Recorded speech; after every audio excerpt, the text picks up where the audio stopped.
Yo, Kefnet and Tungsten, welcome guys. Good to see you on this cusp of a new year. Curse Kratos. It's going good, man. It's going good. Hope you guys are having a great new year, or a great end of the old year.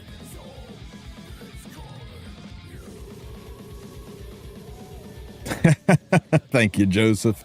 You rock, buddy.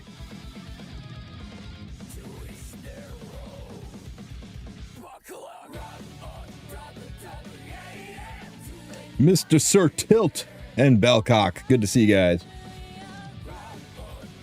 Day's been good. I slept in big time. Got the big trip out of state tonight to go and put my business through end of the year. Then I plan to drink heavily and watch the ball drop. Been great. Once I get off work, going to go play Arc Raiders. Enjoying it, Cursed? I assume you are. So I don't have to work overtime next few days, so I'm happy about that. Hell yeah, Kefnet. Hello, Frederick.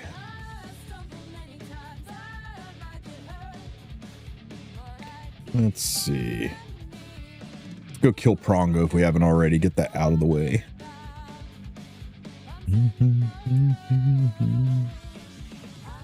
Oh, he's dead. He's dead.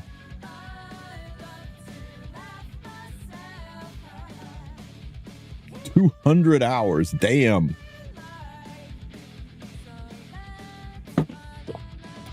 Yeah, if you play something for 200 hours and you're looking forward to play it again, I would say it's a keeper. Let's see. Dark units. Let's go with Inos and Koweric and Stene and Bellona. Everybody geared? Good. Good. Good enough.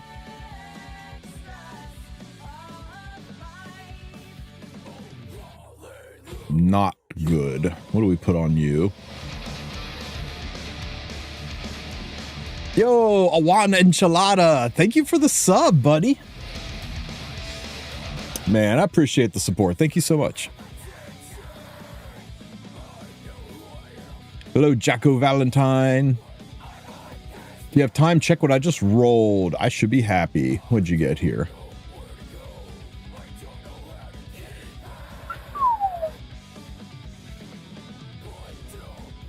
Is that a penta crit chance, dude?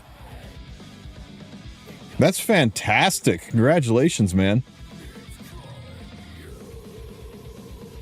That's solves a lot of problems, that piece. Should be very happy with that. Hey, you got one to roll good. Congrats, man. Usually these rings roll terrible. Very nice, guys. Very nice.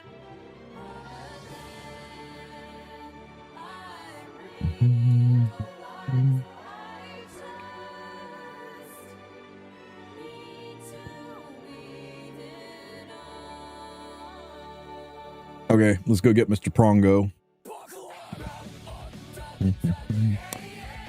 Burn, defense break, or get 15%ed, because 15% in PvE is a totally good mechanic, and Smilegate should make sure we get more of that, because everybody loves 15% in PvE. Very good, Smilegate. Thank you for putting that in there and making this game so much more fun.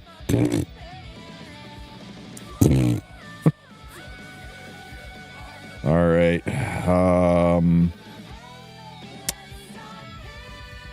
What should I do here? I maybe should have S3'd there so I could have soul burned this. What was this one?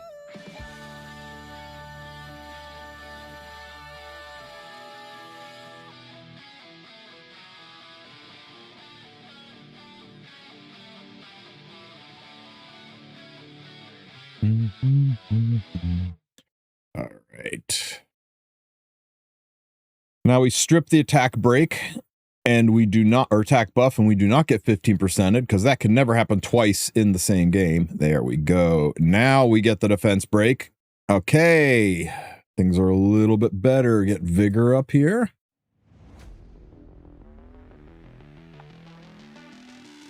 Ow. This timing is fine. Hit here. Tag the crystal.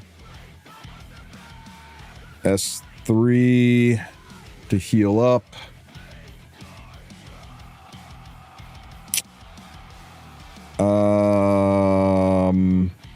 S1 the crystal for healing.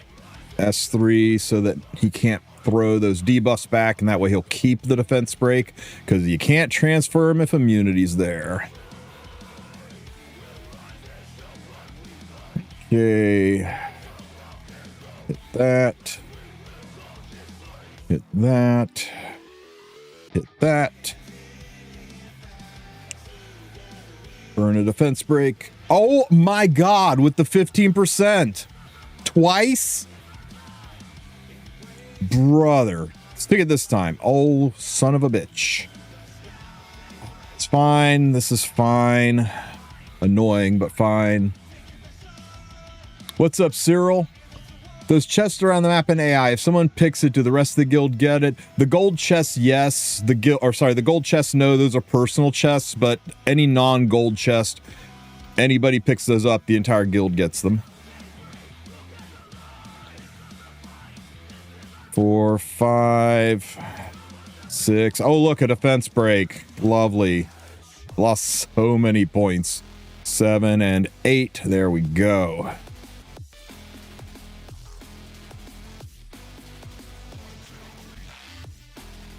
My ring rolled good too. Let's see it. That did roll good. That rolled really good. Congrats. You rolled this today. Tempted to reset it due to lack of speed. What did you get? No, you don't, man.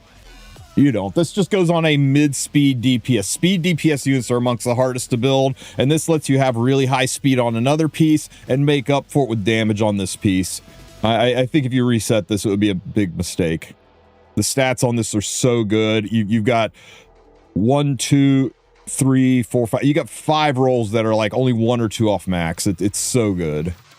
I know you see the speed set and you want the speed, but there are plenty of units out there that want speed set, but they only need to be like 220 to 250 speed, but they need a shit ton of damage, and this is a helmet for those units. I wouldn't change this. What's this, Kefnet? That's a solid hat too. Solid hat. What was I doing here? Here, Prongo, hold this.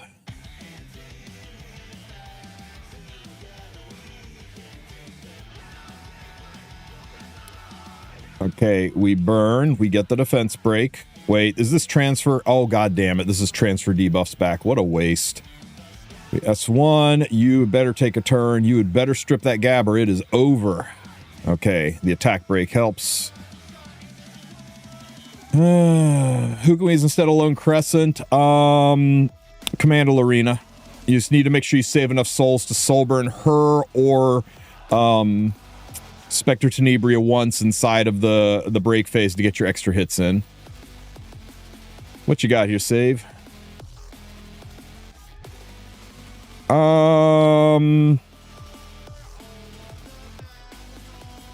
It's good. I mean, you missed the landmine stat, so I wouldn't reset it. It just rolled a little low, but you'll find places to use this. I would be worried that if you'd reset it, it'd all go into health, which is damn near useless on an attack main speed piece. So I would keep it.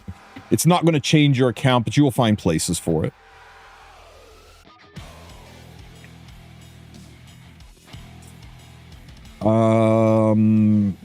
Bollocks, let's heal up. I really would rather have defense broken there. This rolled perfect. Damn. Yeah, man, congrats on that ring. 17 speed effect main. Very nice. What I'm gonna S3, get vigor up. Yeah, sure, Cyril. Hang on 1 second here.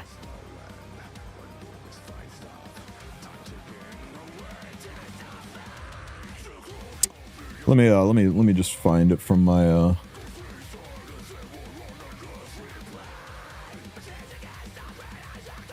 I'm redoing a lot of my contracts so I don't have to be as spammy with advertising, but I do appreciate you using my raid link. Makes me look better in the eyes of my sponsors. Helps keep the lights on.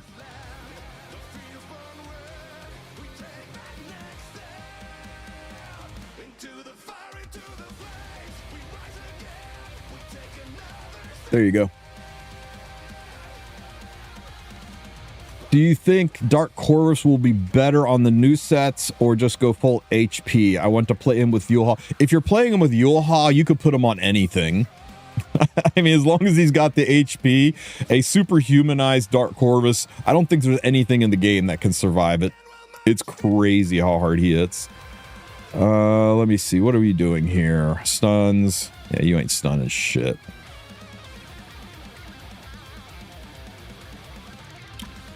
But the new sets are definitely interesting. We'll have to see if it gives them use outside of Guild Wars, though. Inside of Guild Wars, you just Yulha and destroy things.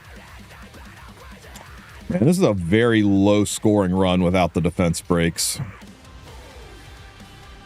There's the defense break. Oh, it didn't matter. Only 2.9. Bollocks. Okay, let's do that fight again. Has everybody overused the... Wait, where is the... Well, I need to go use a... use this anyway.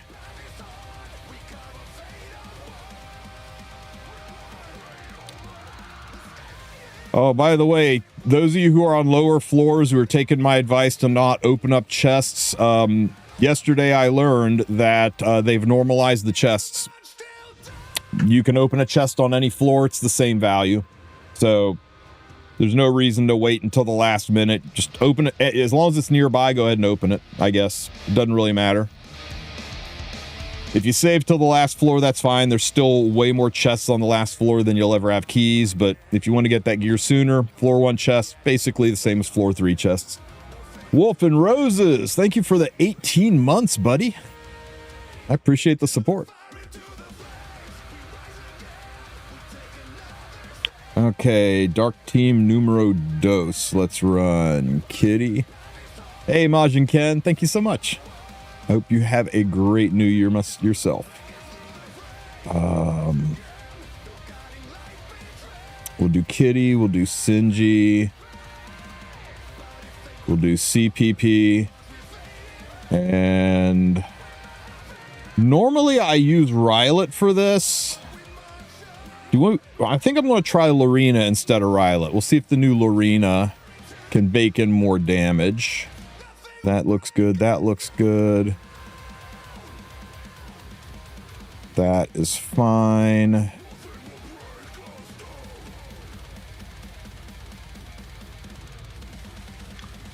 The big question is, if I do this, I'm relying on Sinji for defense break. I do think I'm going to switch her to Confile so that I have more stable. The target has higher potential, but also more potential for loss. So let's just go for the reliable defense breaks over the target. Where is she?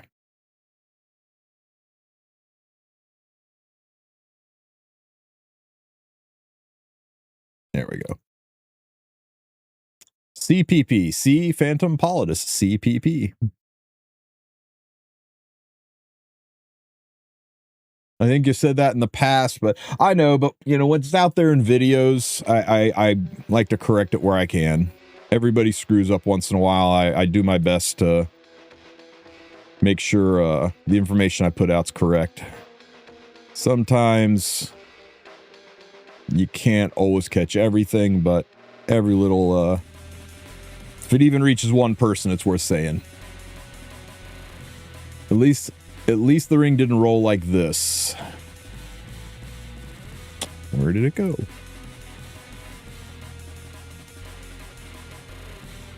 Ugh. Yeah, mine did that and I sold it. At least yours rolled high, though. I think I would keep it just because of how high it rolled, but yeah, it's disappointing. You'll probably eventually end up changing that. You'd lose 4 gear score if you change that attack out, though. I don't know. Save it for the 1 or 2 units that are speed DPS. So you can't even use it on freaking Hua Young because of the crit chance. It's just weird, right? Okay, so I'm gonna do this.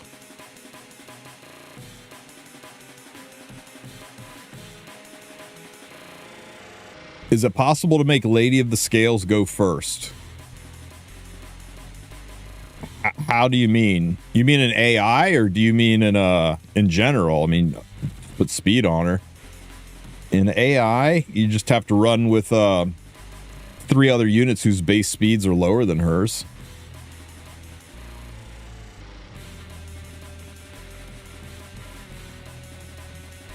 Yeah, I was running a 295 Lady of the Scales for a while there. I eventually slowed her down because gear was demanded elsewhere. Decisions. I'm going to S1, try for the defense break here, and then I can S3 next round for the cleanse. Oh, well, it was worth a shot. In arena? Yeah.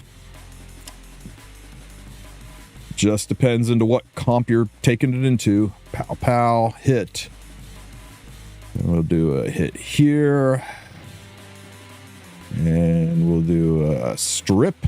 Oh my god, we got 15%ed on the fucking strip. You saw that, right? You saw it say resist. It is 15% day, guys. What a waste. Oh my god. And Kitty is not going to be able to take a turn in time to strip it, and everybody's going to eat a stun. Oh my god, this sucks so bad. Three 15% in a row. Strip the attack break or buff. Okay, at least it only impacted, you know, the 1 unit I need to do damage. Is this the transfer? This is the transfer round, so I'm just gonna work on killing this crystal to heal up.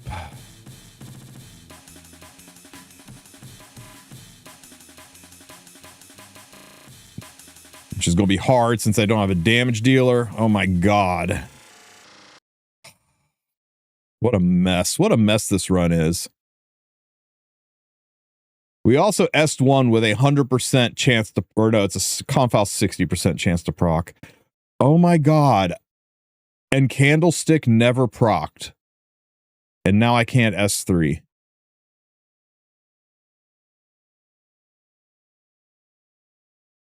Gotta heal up or I'm dead.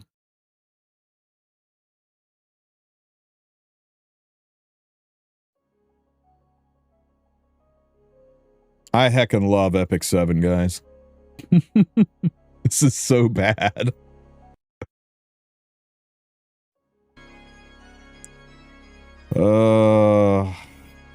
I gotta do this because if I don't have the dual attacks and the souls to burn Lorena, we are not getting out of this phase alive.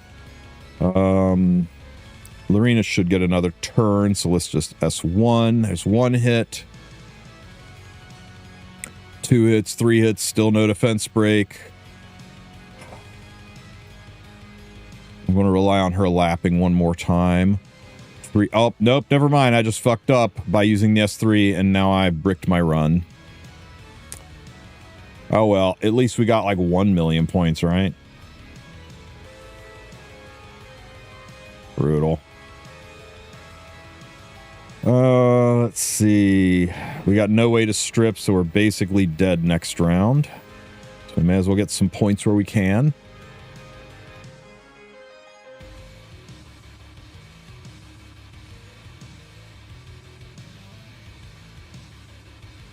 Let's break. Resistance! It said resist again. We've gotten 50% 4 times in 2 fights. Oh, man.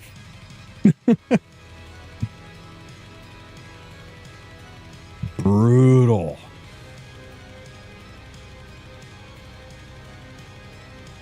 That was terrible. How close am I to leveling up? May as well take the rest of these positions and provisions and go on a little trip. Let's see.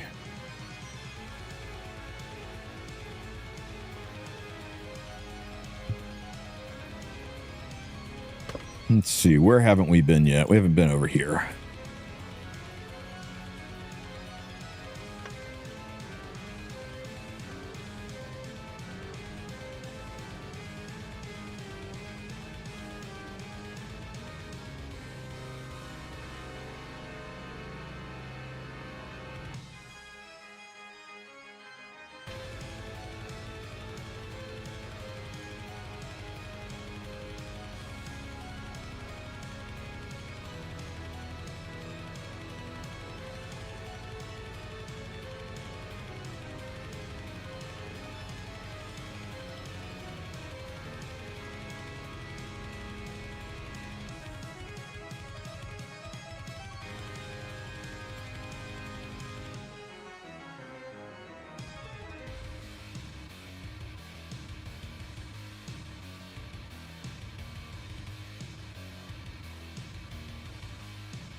Ah, there's a tombstone.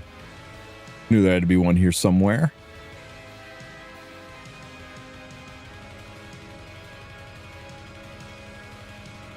Okay, what relic do we get for number 9?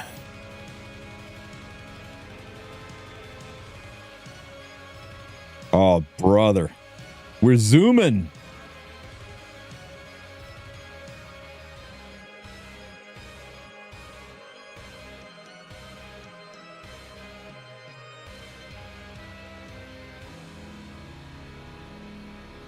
That monster or Prongo might die. So I'm going to go ahead and head back and be ready to use my last hits on the new Prongo when he comes back. And then tomorrow, I guess I'll just wander around and collect more chests. Just chill out right here.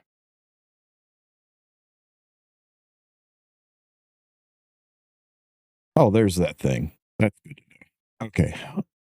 I think we got enough currency to buy the last of the stuff in the shop, guys.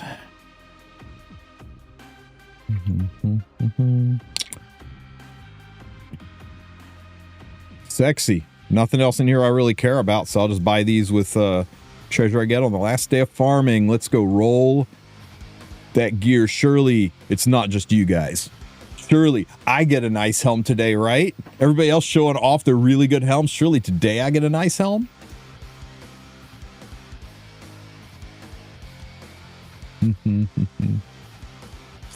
I got through the multi and covenant summon to clear the bad luck. Oh, thank you, Kiba. Fun fact, we're on the same level as the boss has 50% chance to RG you right. Hey, congrats, Rasta Bellion. She solved a lot of problems.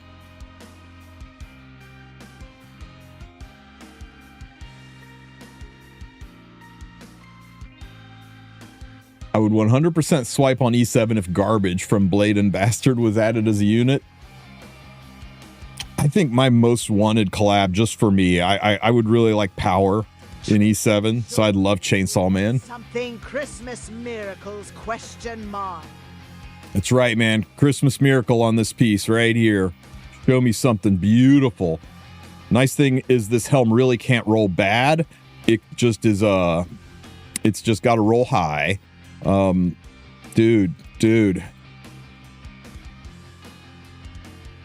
I'm so fucking hard right now. It's spread it around, but what a nice helmet, guys. What a nice helmet. Damn, if this doesn't look just like Save's helmet, right? one additional roll in speed, one less roll in damage. This is really nice. It's about time I get a pretty good piece from AI.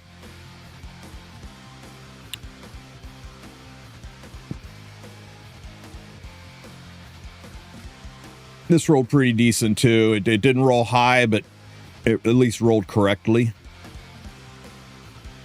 I think that's about it for my AI gear. I think I sold everything else.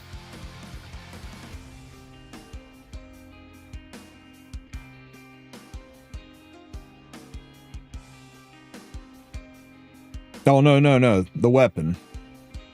I rolled really low on the weapon, but it dodged the landmine stats. This is the weapon everybody told me to reset, and I was like, you're crazy. All right, guys. That was freaking awesome. What gear piece is worth using the Reforge stones on? My recommendation for Reforge stones is when you have a piece of gear that is perfect, right? Like this one. Literally, there's no stat in here that you don't want to hit. Attack, that's great. Crit chance, crit damage, that's great. Speed, that's awesome too. Everything on this piece is good. The only way that this can fuck up is if it just straight up just min or low rolls across the board. This is a safe one to reset, because if you reset it, the only thing you have to not do is roll low again. But like this piece right here, this has got what I call a landmine stat in it, right? This has to dodge something. It has to dodge crit chance for you to use this on a unit like Hua Young that wants the health and attack, but not the crit. Or it has to dodge health if you want to use this on a speed attack scaling unit, because you're going to change health to crit damage. Or it has to dodge attack because you're going to change attack to crit damage to run this on an HP scaler, right? Everything, every single use case for this weapon, it's like there's one stat you don't want. And whenever there's a piece of gear that has one stat that you don't want, I call that a landmine stat.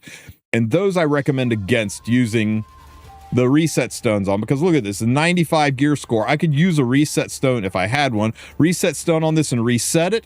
But what if I reset this and instead it rolled like 98 gear score? It got objectively better, right? Except it rolled like 2 rolls into health, 2 rolls into attack, and 1 roll into crit chance. And now it's legitimately usable on nobody. It's a speed piece that's got no real speed on it, that has health and attack together, and health and attack together is probably the least used combination on a speed set out there. Some bruisers want health and attack, but typically the units that want health and attack either don't want crit or they don't want speed set. They want riposte or counter or destro, something like that. So just, it makes it a piece that's not really good anywhere on your account. So I recommend against using reset stones just based on gear score. You really want to look at the substats and make sure that when you reset a piece, you're not setting yourself up for failure.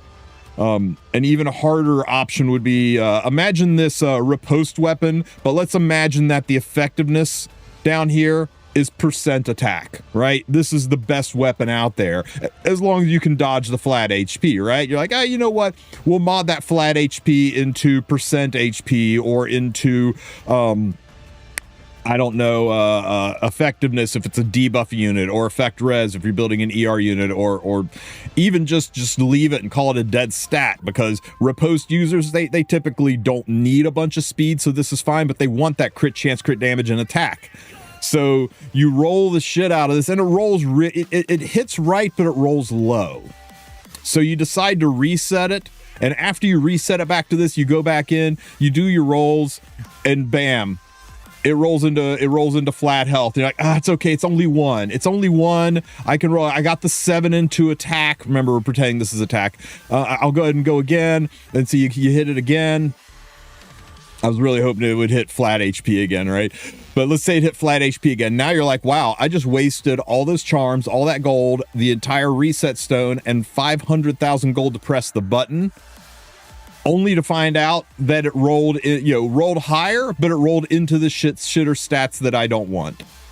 And now you're like, I guess I'll reset it again. And now you're chasing your losses. You keep resetting the stone, only to find that, yeah, there's 4 stats with a 25% chance that you're going to hit the stat you don't want. That's not a piece you should reset. So, I mean, you do you. Crazier things have happened. People have beaten the odds before, but these things are so expensive, and the odds are never in your favor for trying to make sure it rolls 1 better, and 2 dodges the unwanted stat. You can't control the first one. You can't control it's just going to low roll, but you can control the second one. You can control the dodge the unwanted stat by not rolling gear that has an unwanted stat. Look at this beautiful piece, right? For an HP scaling riposte user, surely there's one of those out there somewhere. What if I had reset this and that happened? What if I went, what a perfect piece for my HP scaling riposte user. So I reset it, and after I reset it, I rolled it and this happened. Never reset, never use a mana reset stone on gear that has a landmine stat on it. You're setting yourself up for failure.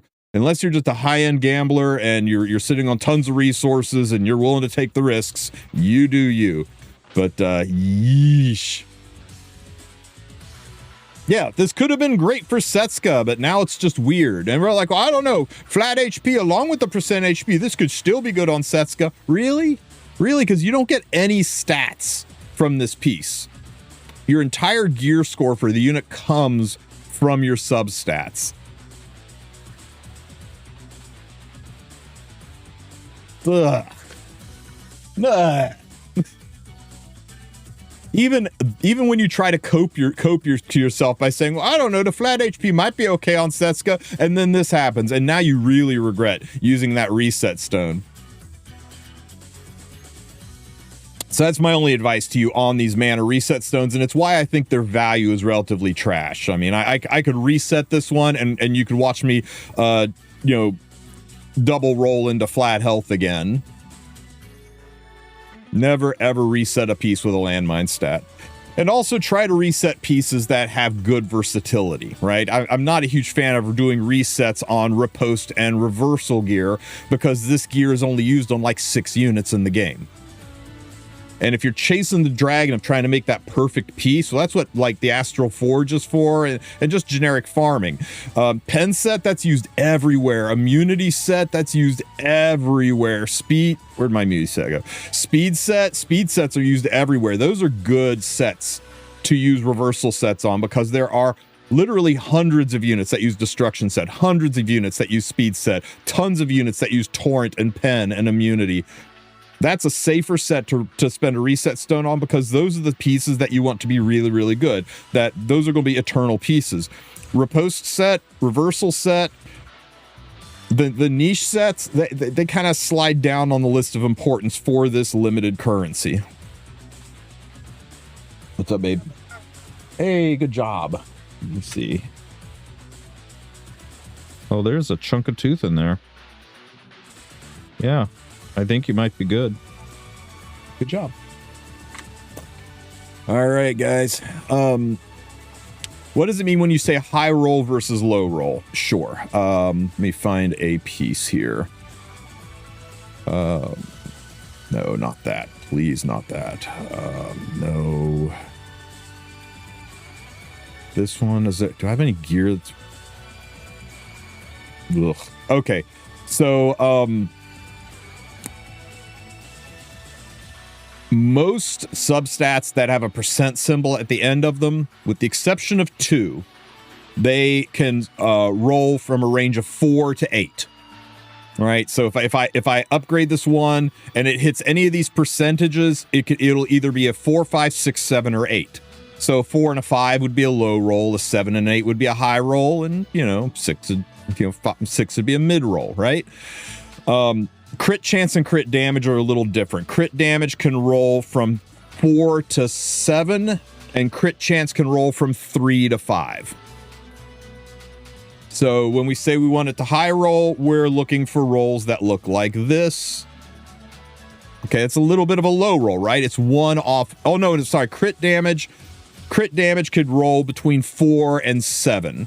So that's right in the middle. So that's a mid roll. This stat right here, this stat could roll anywhere from 4 to 8. So that's a high roll.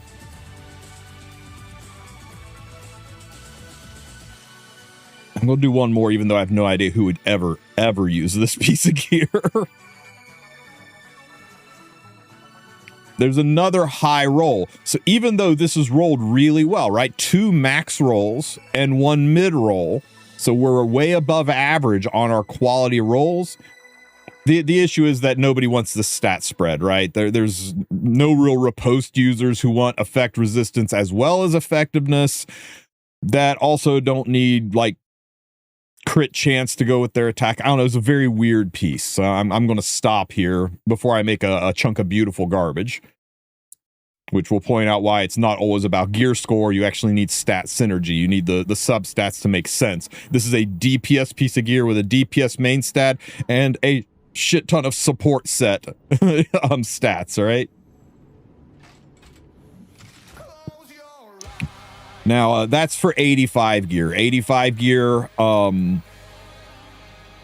the basic stat spreads for 85 gear are 4 to 8% on all your percentage stuff, except for crit chance, which is 3 to 5, and crit damage, which is 4 to 7.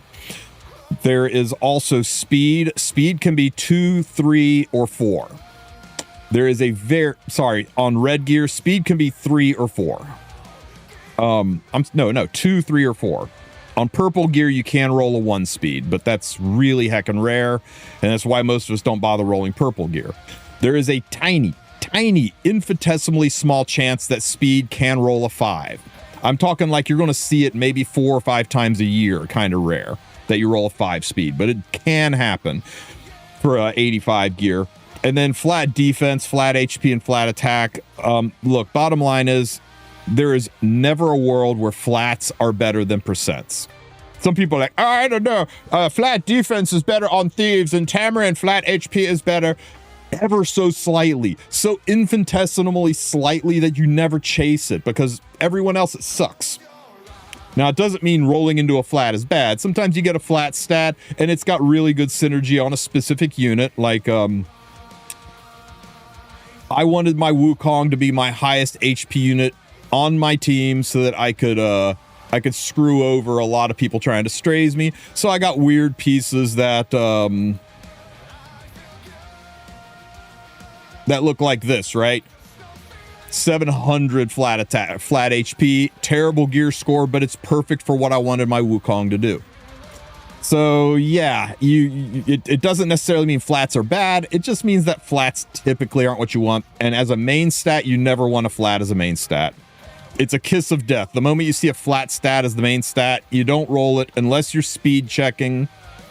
It is possible you can get a really nice speed roll on a flat attack main or a flat HP main. Sometimes you just do that because you're chasing the speed dragon, but other than speed checking, there's never a reason to have a flat main stat on right side, on rings, necks, and boots. Well, I mean, you know,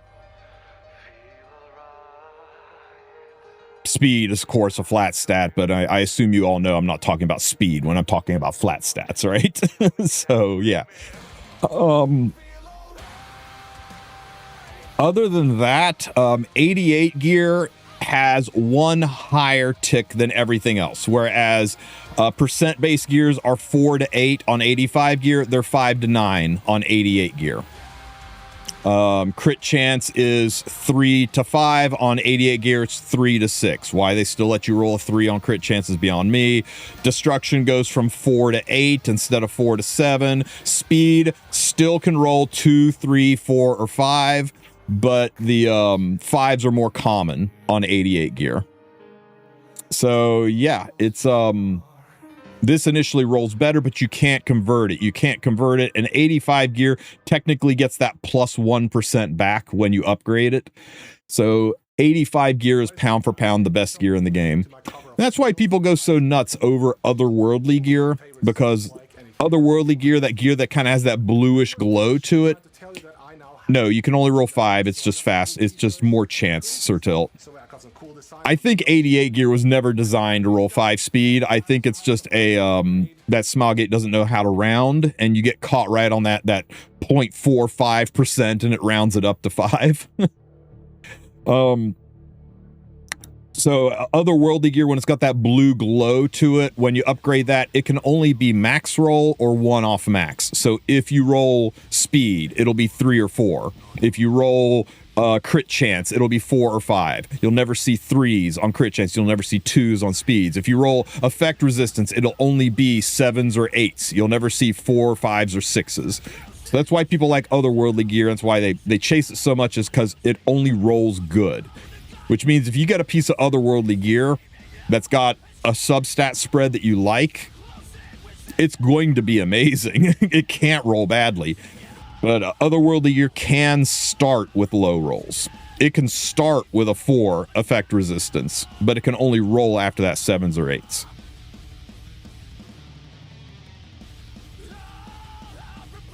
Anybody, did I confuse? Did I make it even more confusing? Did I muddy the water? Or did you catch all that? If you have any questions, just ask about it. I'm happy to like go into more detail on it and try to explain that a little bit better.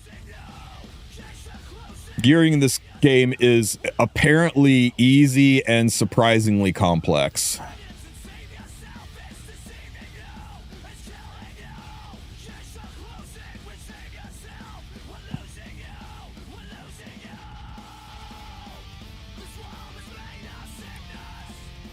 Oh, and something else people don't realize with speed checking, every time you roll an 85 piece and it hits speed, it can go up +1.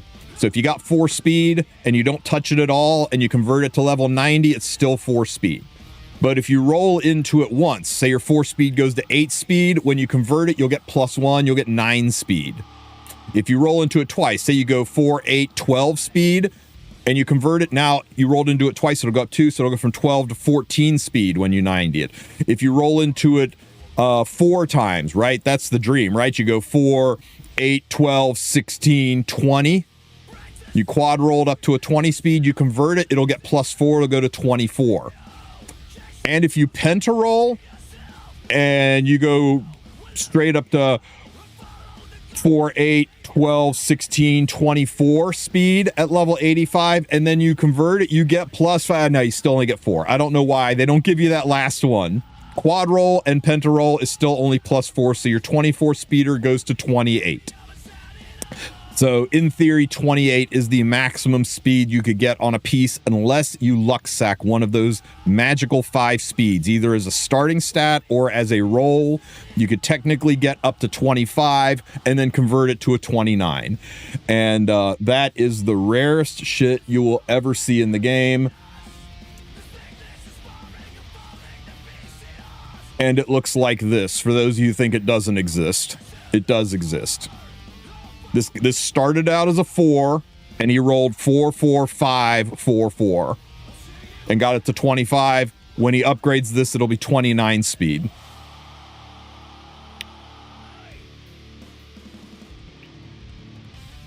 I know of one other piece that I've seen live that I confirm. I've seen many screenshots, but this one and one other ones are the only ones I've ever seen with my own eyes while the person was playing, and can confirm that they do exist.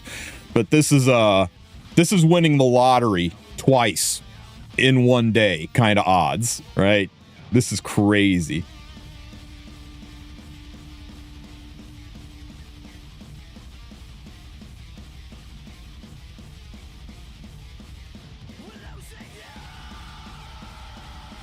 I think it was Mazneron. It was Maz and Valky's guild. Didn't Vic get another 28 or something? Dude,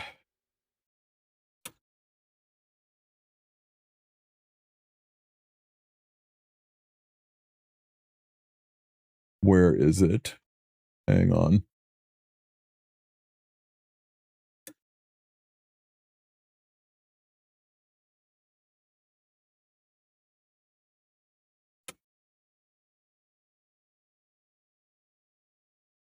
Shit.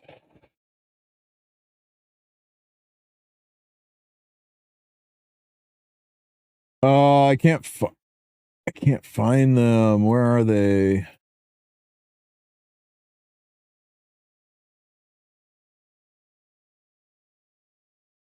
If Volcanic swings by, have him show you his his 27 speed boots. That's gotta be the saddest thing I think I've ever seen.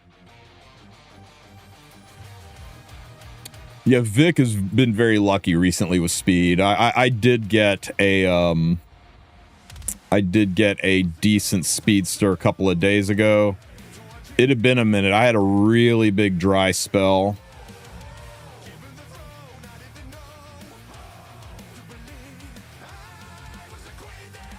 I think it was a 22 or a 23 speeder a couple of days ago.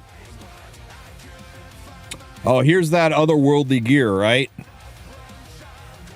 Holy crap, did this roll bad. Oh, no, it didn't. It rolled okay. It's just kind of sad that it hit that ER, right? If it hadn't hit that ER, if this hit speed or crit damage or even crit chance, this could have been amazing. So you might be tempted to reset this, right? You might be like, oh man, if I reset this, it could only roll max. Can you imagine how good this could be if I could get it to hit the right stats? And then it freaking triple rolls into effect resistance and you Kermit out of the game.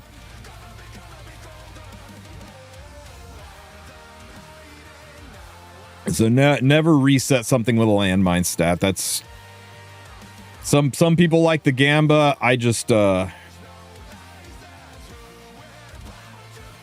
here's another one, right? This is another one. What good's that effectiveness doing for me?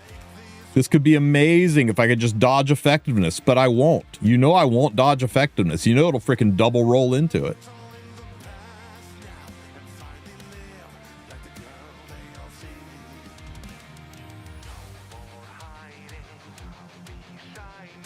That's actually not bad. We'll level that. I had this one start out as a 5. What you got? Oh no, let me guess. The health was the last roll, wasn't it? But yeah, I've seen 18 speed pentas. I mean, it can be awful. Nothing feels as bad. Like if you rolled average, right? You rolled 5 3s into a 3 base, a penta roll should still be 22 speed. So if you do a penta and it's below 22 speed, yeah, landed on the wrong side of the coin. Health was the middle roll. Okay, that doesn't feel as bad. Because then you're in the position, right? You're in the position where you're like showing it off to your guild and you're like, you're really complaining about a 20 speeder. I'm like, but it could have been 24.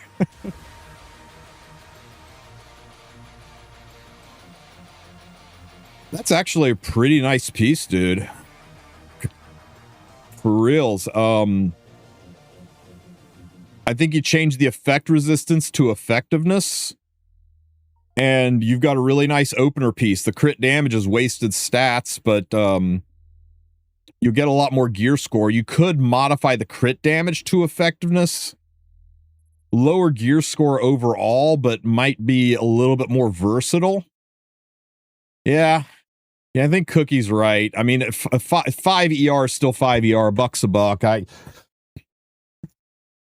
The reason I was saying you could change the crit, the effect resistance is because you could eventually change it to attack and put it on a nice speed DPS opener, but then it's a broken set. Because it's hit set, yeah, you can mod that up. That's going to get you 5, 6, 7, 8. It'll take it up to a 94 gear score, I believe.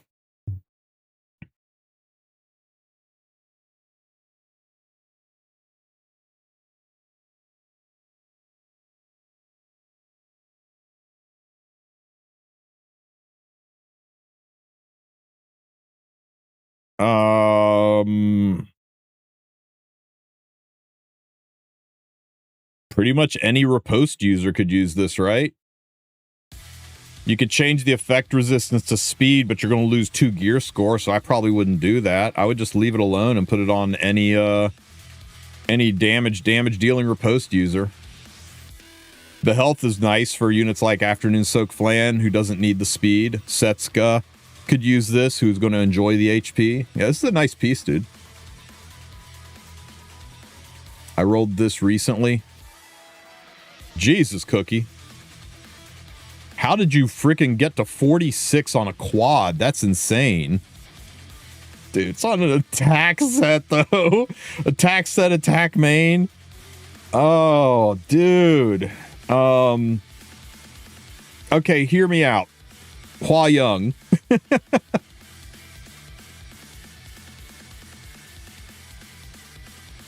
Oh, shit. Yeah, Flan doesn't need the crit chance. You're right.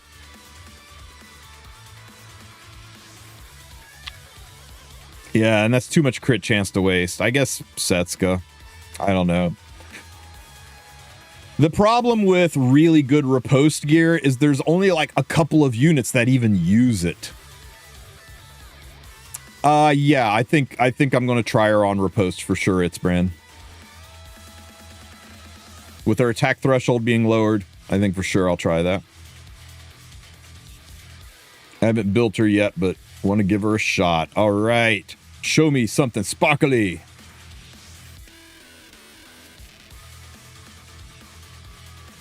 Fat cat. Fatter cat. Corinne. Okay, that was kind of stinky. Again. Ooh. Ooh. Ooh. Okay, it only did the single. Interesting. This was worth the leaf pack.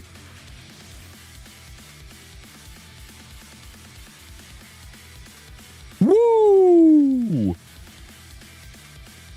God damn! Congrats on your 1 out of 5. God, it's even on crit damage too, with crit chance. And you can mod either of these bottom stats into damage.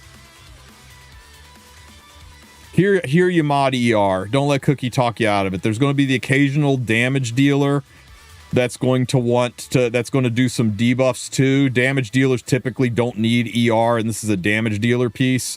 I would mod the ER out for percent attack, and that's going to take this up to 103. Oh, this is gorgeous, dude. Yeah, roll that F-res. Yeah, because the DPS units that do want ER, typically you can't build those nuclear fast, and you're not putting this on anything but your most nuclear fast unit. Yeah. Congrats, man.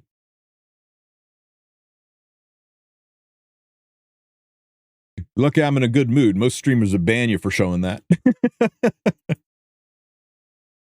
Am I going to get no sparkles today? I guess so. I guess so. Disappointment. Show me a Hua Young, please. Aw, crack. Baka Hades.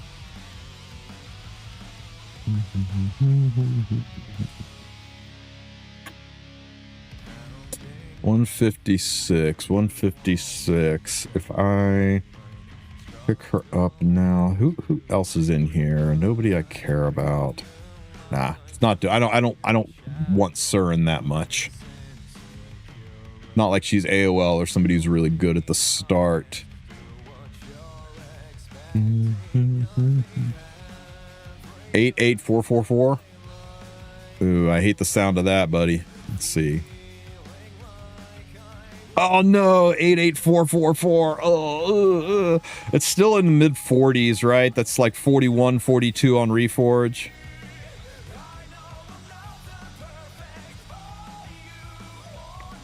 You change ER to crit damage, and it's still going to be pretty good on a bruiser. On an HP scaling bruiser. 44 on Reforge. Yeah, feels bad when pentas roll mid, doesn't it? Pentas are so rare, you just always want to be stellar. Oops.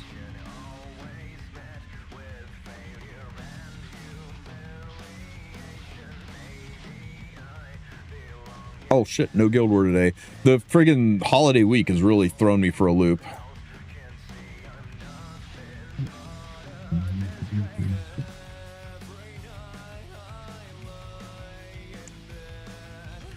Who could use this one?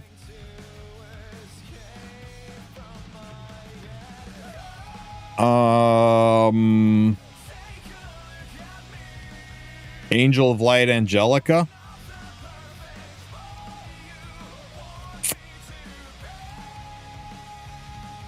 You got anything else for him, guys? AOL is about the only one that drops into my mind.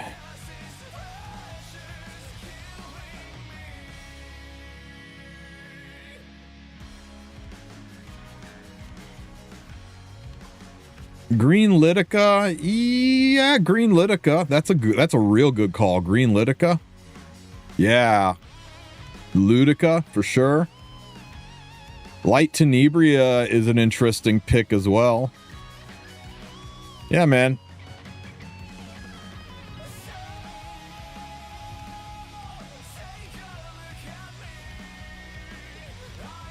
My rank. So solid. Thank you for the sub, buddy. Deserve to be on the board of directors for Smoggy. Don't you wish that evil on me, Ricky Bobby? All right, let's see.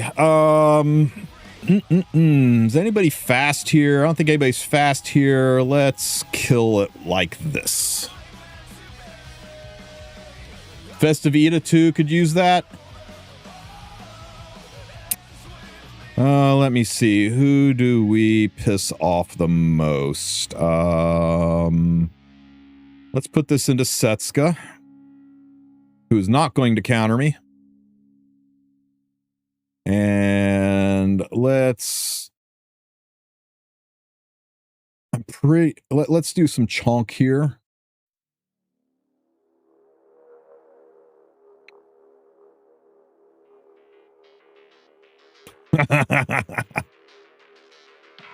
Goodbye, everybody.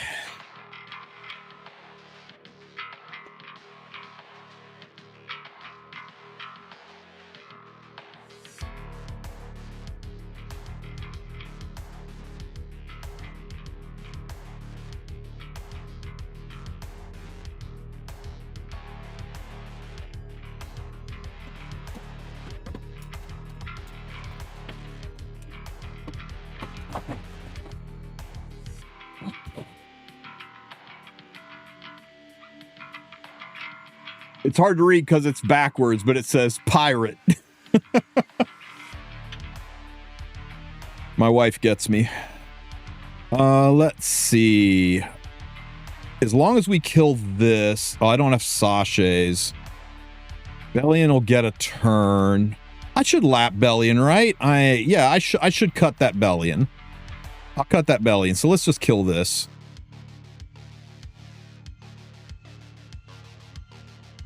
Pop, and then I didn't cut the Bellion, guys. Well, that's frustrating.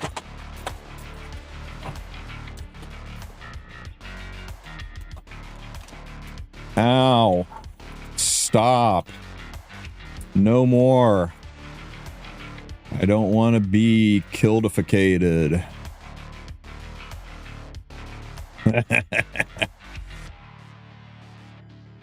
Oh yeah, we're in Aqua Stunned. I keep forgetting I didn't have a... Oh my god, I'm actually going to lose this? There's no way I can lose this, right?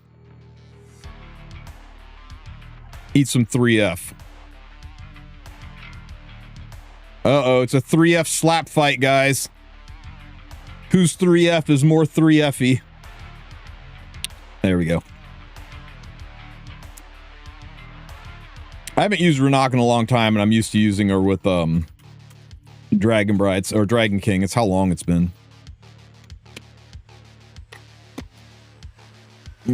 Oh, wrong button.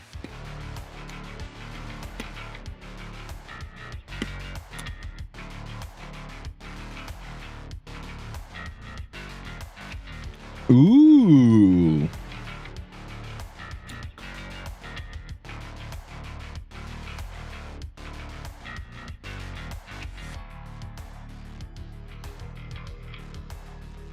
I don't know, guys. What do you think?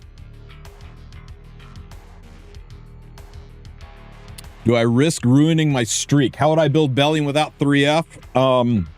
I'd probably do a damage injury Bellion and put her on Elbrus, or I would do a protection set Bellion and put her on Arius and build her high HP and just use her as a mitigation knight who fucks over Freerin.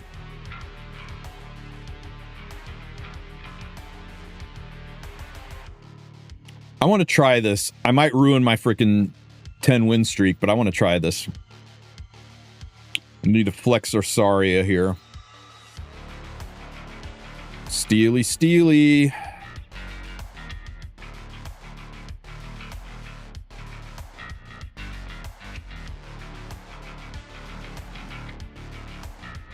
Ow. Oh, come on. That was a pretty big pop, guys. No way that pushes ahead of my Saria.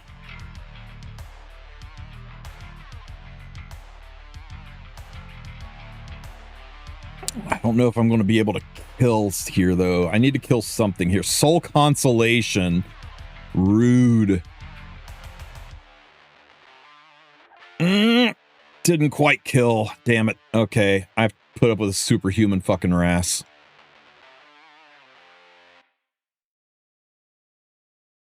Damn.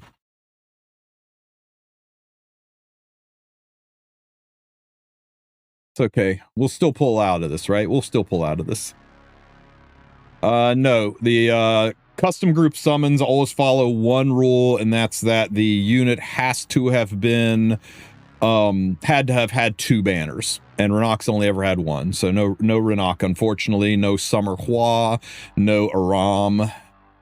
None of the limited units have only had 1 banner. Now, if they sneak a Renok banner in before it, then all bets are off. But I don't think we're going to see Renok banner until February. Let's just get rid of this before it becomes a problem. And he's going to die to the splash. So let's go ahead and chip away at Ross here.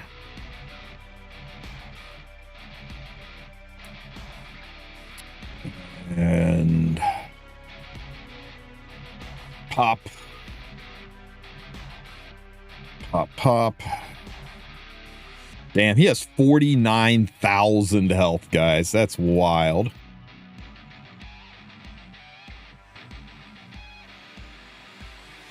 I still don't have Watcher Shuri. You won't Watcher Shuri. He's really good. In the meantime, you can use Fire Shuri on Sachets, but the real nice thing about Watcher is ignoring the Setsuka's evasion and shooting her in the face.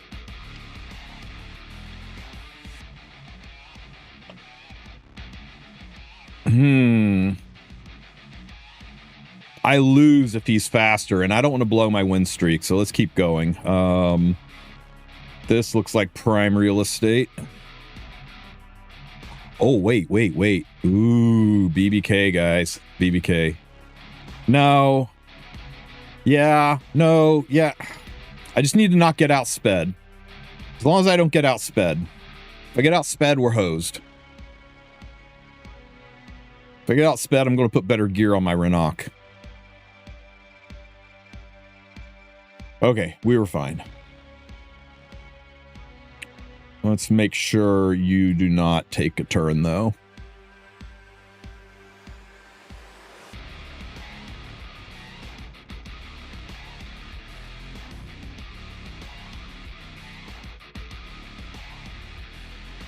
Pop.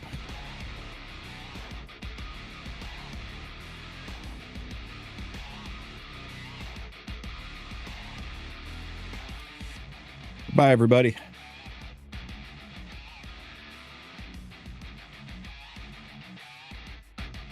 What's my Shuri build? He's like 240 speed, the rest into damage. You want to be a little bit fast so that he can deal with the bullshit that is a really fast Hecate CR pushing up. Give him a chance to take a turn. Make sure he gets to cut ahead of the Setsuka so he can shoot her in the face.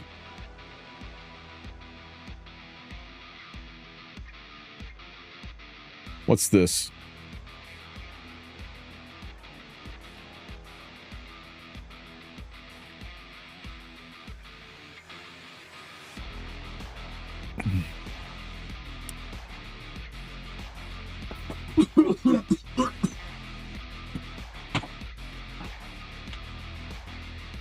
Never show that picture again. Ugh.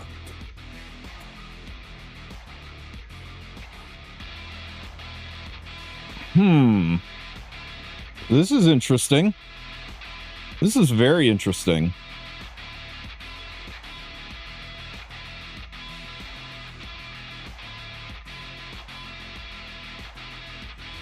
I kind of want to just cleave it. This would work though, right? We hit this, we pop this, we kill all this. This survives, but we don't care. We shoot it with Watcher. I think this is still the safest bet. Here's my Watcher, guys. Just want him 240, 250 speed, rest into damage. Sachet Ethane's best in slot artifact. You definitely want that. Make sure he hits hard. This is my Saria. I think she needs to be 260 speed. If she's not, you're going to have a lot of trouble cutting. I really like her on this artifact if it's maxed out. And this is the most pitiful Renak you've ever seen. But I'm not quite ready to strip her down yet. Maybe once I start doing RTA a little bit more seriously, which we're still weeks away from, because the best thing about RTA is it is completely optional. And I still think Triple Torrent's best in slot for Hecate. I think people that are trying to build her on speed set are coping. She just doesn't work that well on speed set.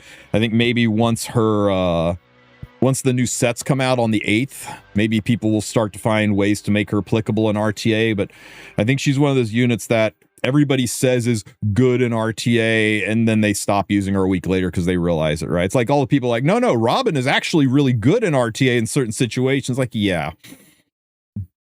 You got to really love Robin to force her into those situations. Okay, let's try this one.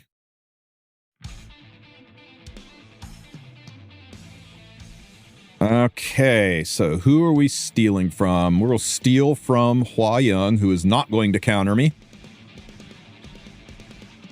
And this will just kill the Syngelica. It's going to trigger Hua. Just everybody focus on Hua Young not going into my Watcher. Can we do that? We just want to focus on her going not into Watcher. That's all we want here.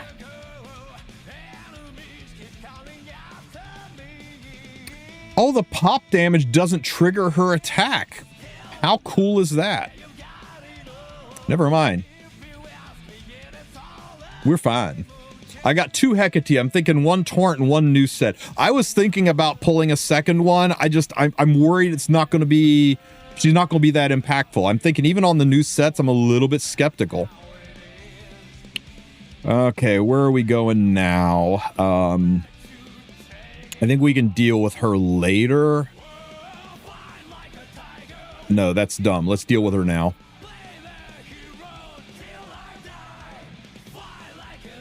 It's kind of funny you're saying Melissa buff when. She was like the meme unit that got buffed every single balance patch.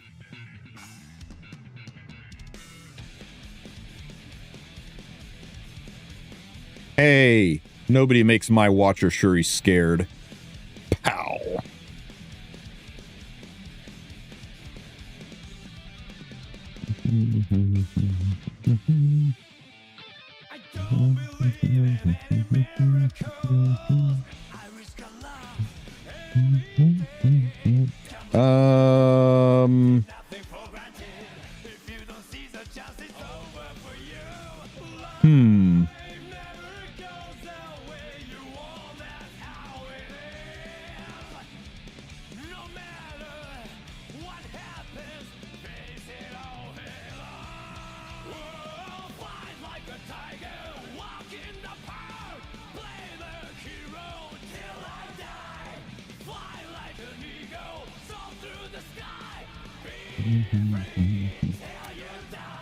It's time for strays to cut the world in half.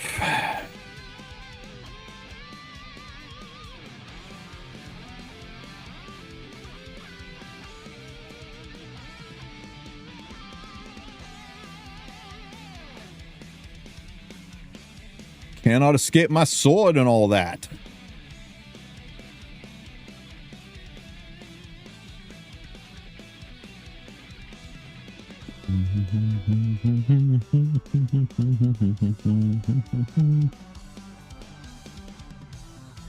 Oh, that's a little unfortunate.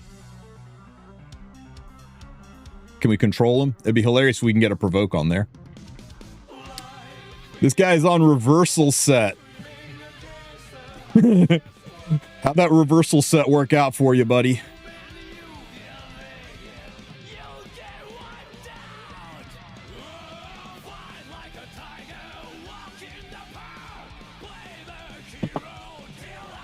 I haven't seen one of these in a while. Yeah, I think it's one of those ideas that look good on paper, and then people actually tried it out and they went, wow, yeah, he takes an extra turn, but now he doesn't do any damage.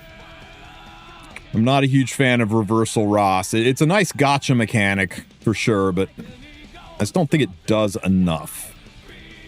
Okay, the classic defense right here.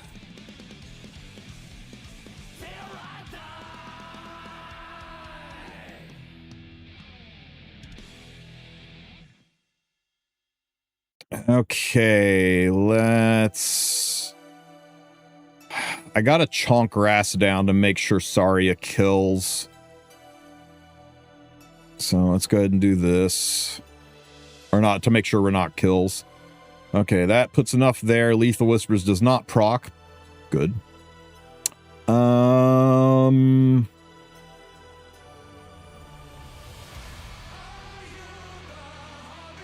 Freerin is just going to be dead when Saria goes. So let's hit Setska. I know it's going to be a miss. We're just going to hope she's not on riposte set. Very good. Not riposte set.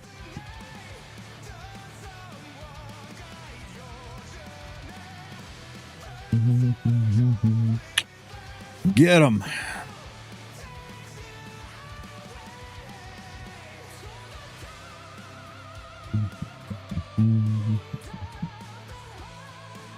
Balamo.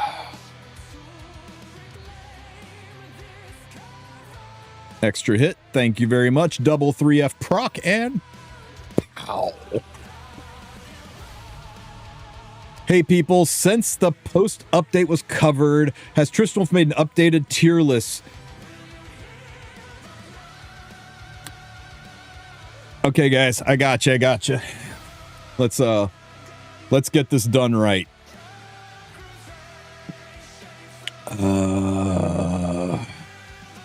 Oh god. God. I saw it a second time.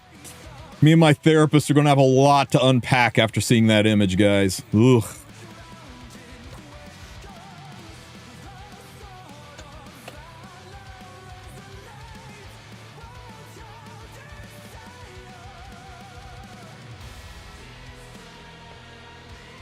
All right, guys. So a lot of people have been asking me, now that we've got a balance patch out, does this change our picks? How is the tier list going to be shaken up by this?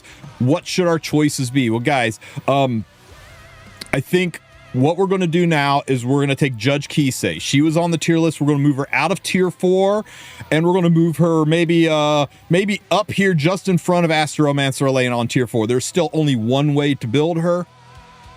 And wait, this is... But yeah, there you go. Why is this showing the dupe one? I don't want the dupe one. There we go. Sorry. Let's start again. First of all, who were the ML5s that got touched? We had Judge Kisei.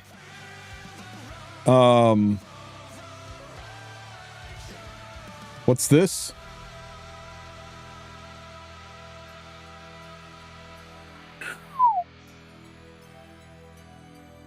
Speed HP scaler.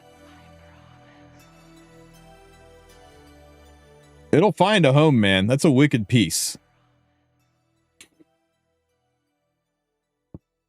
Okay. Let's go ahead and do this tier list because it's something people have been asking for. Where did it go? Where's my chest?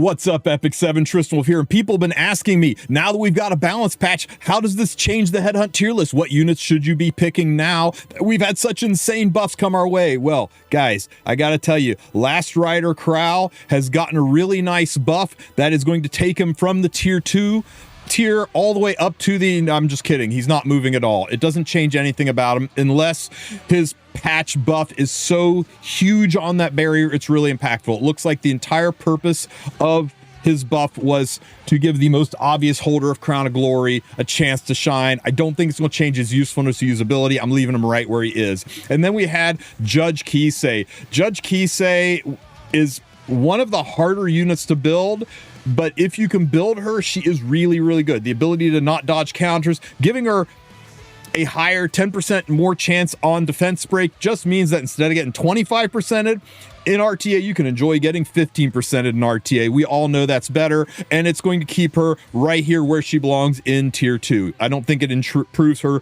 pickability or draftability. The big winner of the balance patch, in my opinion, on the ML side is Dragon Bride Senya. I think people are underscoring how devastating using her S2 twice can be, but she still has this, her S3 twice can be, but she still has the same old problems, right? She has the same old problems of people will just work around her skill and not activate her. People will take anti-penetration units that make her hit like a wet noodle. People take anti-pen buffs that won't do that much. I don't think it makes her that super important. I know I was raving about her during the patch update, and that's because, yes, it does fix a lot of her problems, but I don't think it's enough to move her out of tier 2. She definitely is not going to be a key unit, so too long didn't watch. No changes. Nothing in that balance patch has changed my opinion in any way, shape, or form on your Headhunt. But if you want to play it super, super giga safe, go ahead and wait until the patch goes live on January the 8th. It's not that far away. You've got plenty of time to wait and let people test it out and see if the units perform differently and anything changes your mind on who you want to select. And one last shout out PSA for everybody out there. We're about 3 or 4 days away from finding out what the next Galaxy shop rotation is. So if you're sitting on 40 Galaxy coins, maybe wait and see what's in the Galaxy shop so you could maybe buy the unit you want and then headhunt a different one, just on the outside chance that your desired headhunt unit is in that Galaxy shop. But that's it, guys. There's really no difference. None at all. Just stick with this original list. I still think all things being equal, not knowing anything about your playstyle, anything about your other units, your gear, or your account, top to bottom, left to right. Well, sorry, left to right, top to bottom. That's how I would recommend you pick. If somebody says, should I get Luna or Ilanov, I'm going to say Ilanov, unless you'd be like, I've got tons of speed gear and I play aggro. Okay, well, that changes things. So that's it, guys. If you have any questions, ask them in the comments section. Don't forget to like and subscribe, and I hope you enjoyed this nothing burger of a video coming out of this nothing burger of a balance patch. Really nice balance patch, but nothing's going to shake up the meta that drastically. Okay, how'd you like it? Nice little 3-minute short video on how nothing's really changing. Do be viscerally aware of this, though, guys. In 3 days, you're going to find out who rotates in. And I'd hate for you to be like me, sitting here on 70 coins, and you go and lock in your ML Aria, and then ML Aria is right here to buy. I'm waiting, and if Aria's in here, I'll buy her from here, and I'll use the shop to get a dupe for somebody.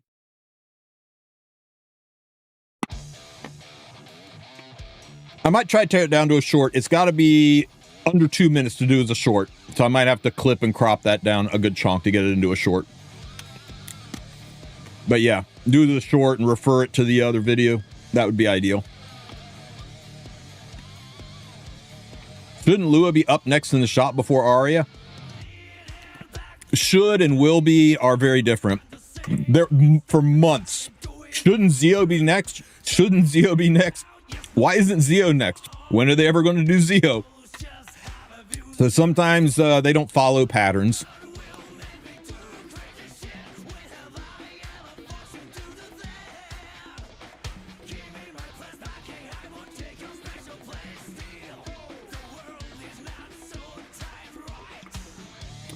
So yeah, be aware of this shop, guys. And also, I won't be here to warn you about it. I'll try to make a post on YouTube about it, but remember that tomorrow is the last Monday of the month, and it'll be the last time to rotate your Heart of Orbis. So once you go through your cleansings tomorrow, lock it in so you get your last Heart of Orbis for the year. It'll reset on January 1st. Will Lua be in the January or February shop? Oh, sorry, Lua will be in the January or February shop. Hard to say which one. I'm not going to go so far as to say would. I'll say should. I'll say is very likely. I would say if you're a gambling man, you got better than Vegas odds, but I'll never say will be. Smilegate loves to hear us say this is going to happen, and then pulls a fast one. The amount of time the last time I did it was there will be a headhunt. They're definitely doing a headhunt, and man, when December had rolled around and there was still no headhunt yet, I was sitting there going, so yeah, I'm always very careful. Smilegate loves subverting expectations, sometimes for the better, sometimes for the worst. So I'm trying to be a little bit better about that.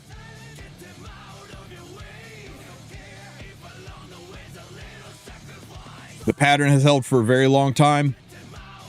I'm just saying. I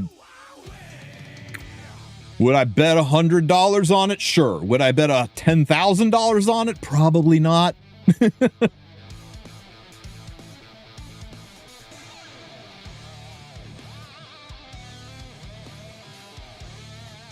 What was I doing? Got a few more arena fights to do.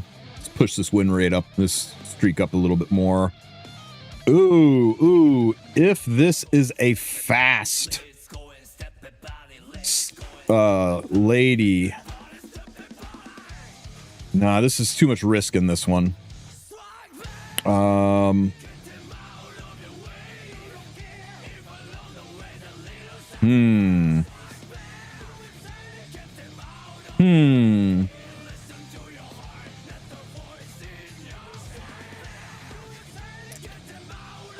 If I do this one, I can S2 into her. That won't activate her, but it'll cut her health in half, and then I can S3, and the pop damage should kill this with her resources reduced.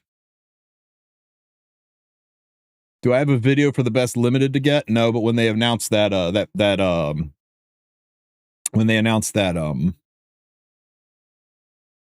custom group summon, I most certainly will do a video on that, but I'm not going to pre-do one.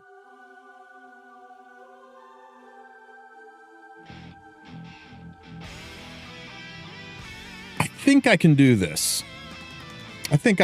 Let's try it. Hopefully I don't blow my win streak. Okay, so Steely. That's a fast free run. And then dump this into free run just to make sure in case she's got high HP. Don't they post any more of the upcoming coin rotation? They always post it however many days it says are left. One day before that is when they post it. So if it says there's 12 days left in a rotation, they'll post it 11 days. You always find out like literally 18 hours before it goes live.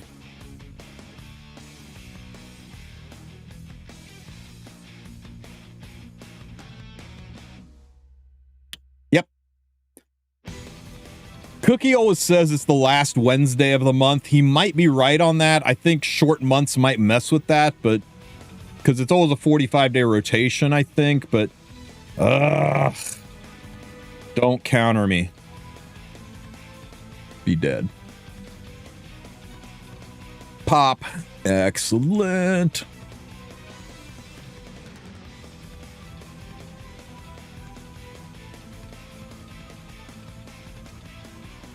So yeah, I mean, always if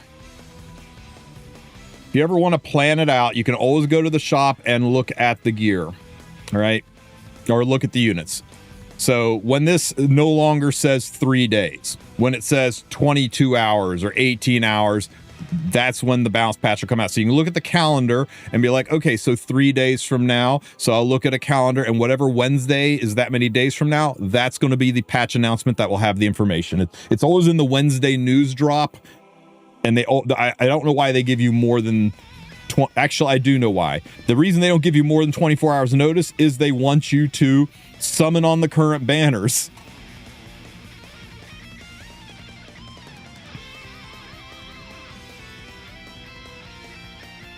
So yeah, you always have to wait till last minute, guys. Sorry, wish it was different.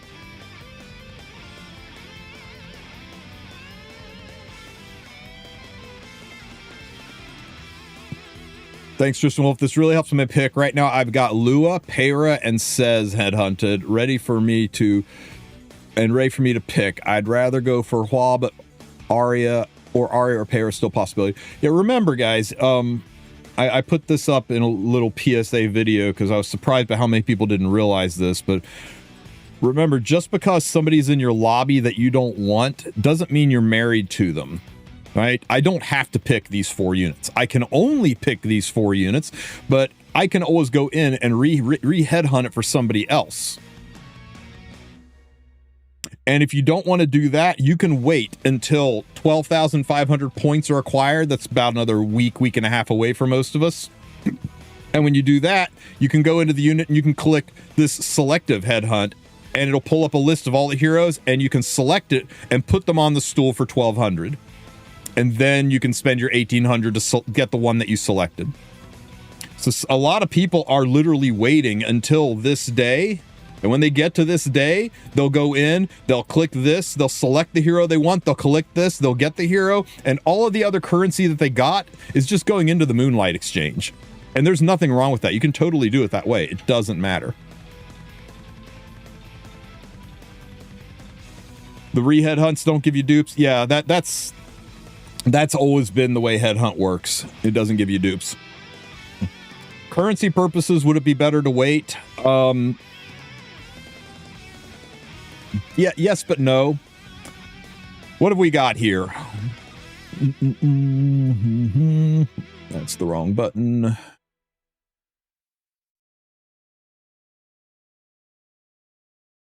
Okay, we've got 7 times 150, so we got 1,050 currency to buy all of these charms. We've got 700 currency to buy those charms. We've got 918 that to get these charms. If you wanted to buy these for some weird reason, that's 1,400. If you want to buy these for some weird reason, that's 2,500. If you wanted to buy these, that's another 2,000. If you wanted to buy all the Mola, that's another 2,400. And if you wanted to buy this elixir, Awakening Elixir, because maybe you're new, so that's 13,700 currency to buy out this entire shop. And that is 1,200 currency to select the hero and 1,800 currency to recruit the hero. Oops, I double stroked it there. Sorry. That's 16,700 currency total. You get 600 currency every day. There are 50 days left. 50 days left times 600 currency, 30,000 currency. You're fine. You're fine. If you start the game maybe in like late January, then maybe there's an order of operation to things where you don't waste currency if you're worried about buying the shop out, but you're going to be able to buy the shop out almost twice. So yeah, the only advantage to re-rolling the shop, or sorry, the only advantage to just buying out the shop first and saving your currency for this is if these things here, you need this on your account sooner. The only advantage to doing re-headhunting is if You need an ML5 on your account faster. You want it there like now instead of a week and a half from now, right? So do whatever you want to do. You know, do you want to do the gamble thing and get the unit a couple weeks faster? Go for it. Worst case, you don't get what you want, and then you got to wait a couple of weeks anyway, and then you can start working on the shop for the next couple of weeks. But if you're like starved for Mola and you want to buy the Mola as soon as possible, get the Mola. Get the Mola. Just make sure you sandbag 3,000 currency so that when this day unlocks, you have the 3,000 currency ready to go so that you can selective summon and recruit all at once. But guys, they made this idiot proof. This isn't a college entrance exam level difficult here. They set this up in such a way to be incredibly generous, idiot proof, and easy to do. I think the only people that have hard decisions to make on order of operations are people that start the game like towards the end of January and into February. Those guys, they might have to play the game a little bit smarter to make sure they don't get boned. But everybody else, man, you're talking about if you do it one way, you might get something slightly faster. And that's it. So just, yeah, as long as you're logging in every day. Now, if you're a casual play, you know you're going on like a 2-week cruise with your family, and you're not going to be able to play the game, maybe you should play this a little smarter. But as long as you can log in every day, do your Orbis every day, you will be able to clear this out, no problem.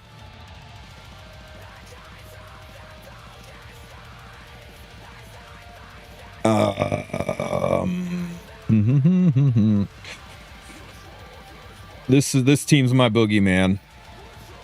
Because Renak might outspeed me, and I have to use Bellion. I can't take Watcher, which means I don't have a speed imprint. I need to come up with a better way to handle this team.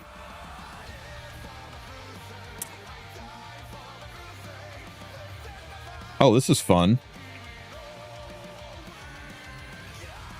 Let's murder this bottom one. Hey, Cookie. You're a sharp cookie. Come up with a way for me to reliably kill this while I kill this other team.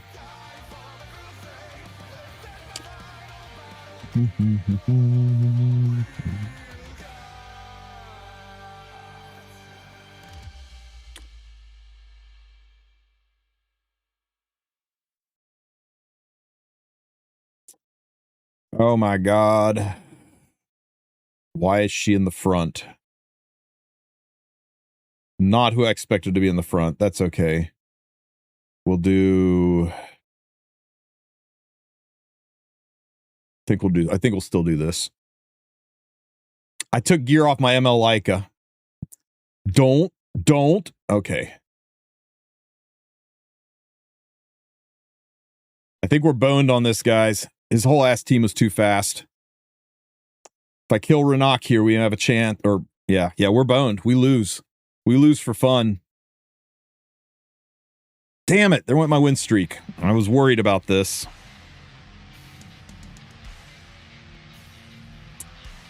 It's okay. We as long as we don't all go to sleep, and never mind. Shit.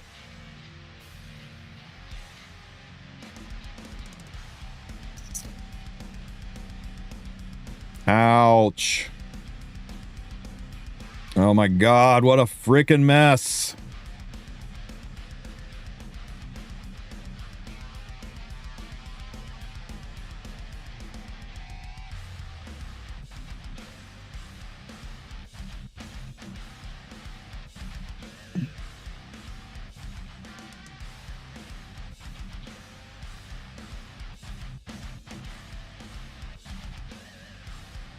Shout out to ML Yuhal for carrying me with GRAS. Nice.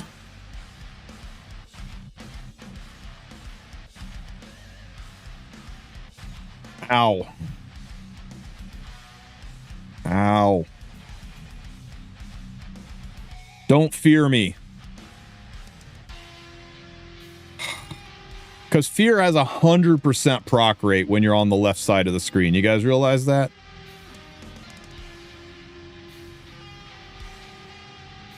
Show me.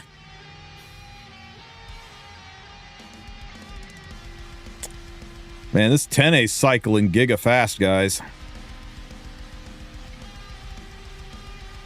Don't fear me.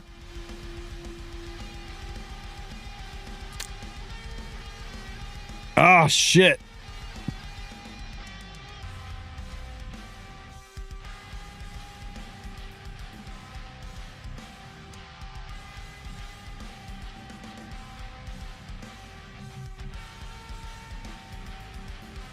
Oh, well. It was a nice try. We almost pulled it out of the fire. Oh, not Candle Tenny. Etika's Tenny. Non-stop procking Etika's Tenny. Disgusting.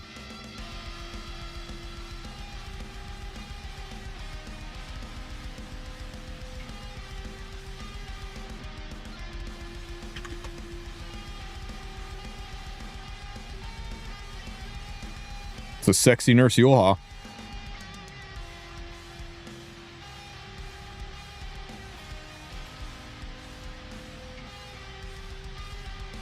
Oh, you posted, Cookie? What'd you say? It was this team. This team caused me the issues, so let's see. Yeah, no, Renok has only had one banner. Okay, so we'll go with a ER Rat. A 280 ER Rat? I can do 280 Rat, or I can do ER Rat. I can't do both. I would have to re-gear my whole ass account. You either get ER or you get 280 speed, not both.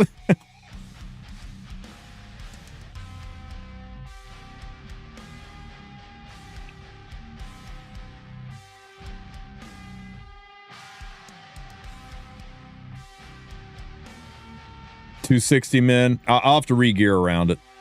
Okay. That's fine, that's fine. Disappointed.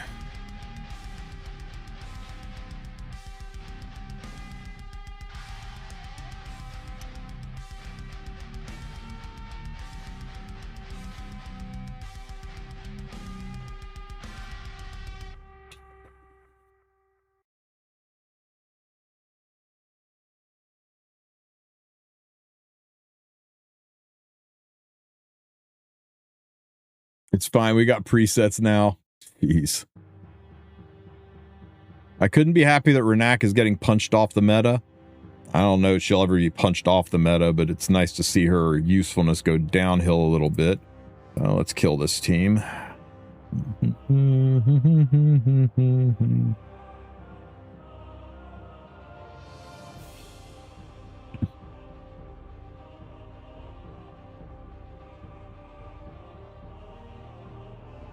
Oh yeah, I need to use my my Hecate Senya team. That was always fun. That's good. And smack into this.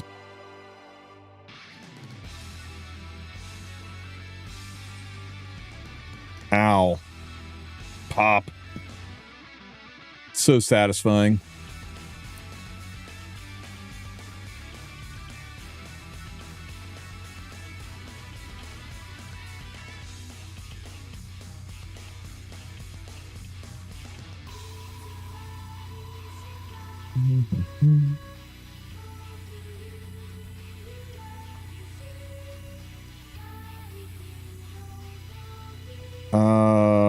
You'll die to the pop damage, so why don't we just get rid of Bellion first?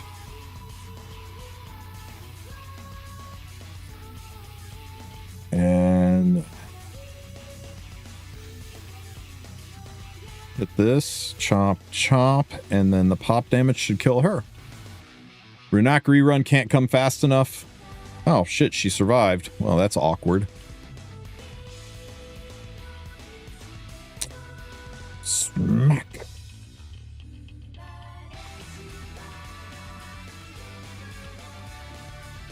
No worries, Charming.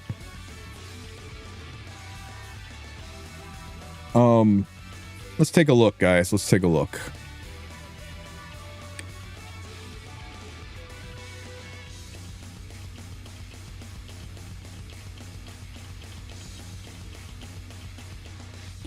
Renak came out in April. I don't know that she's going to come out in February, guys. She might. February is more likely going to be Tori. Tori rerun and a new Lunar New Year unit, right? What's the Lunar New Year coming up? It was Year of the Rabbit before, which is why we had all kinds of bunny stuff. Or still Year of the Rabbit. What's LNY 2026?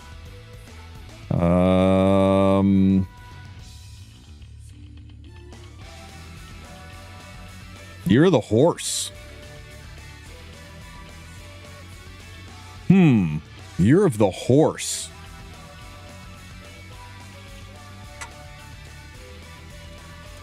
Maybe we get Siegfried as our 5th Guardian, right? Wouldn't that be cool? Uma collab confirmed.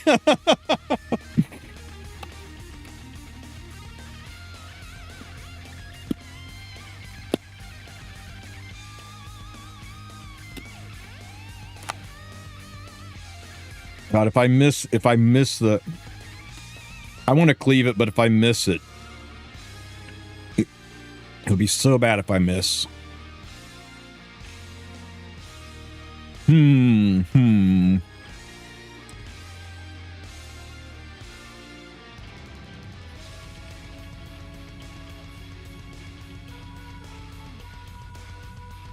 only on 1 consecutive win. Let's take risks. Our 5th Guardian is Dishay. Our 5th Guardian's gonna just be God. Whoa! Hey, I think I found that Renak you just showed me a picture of.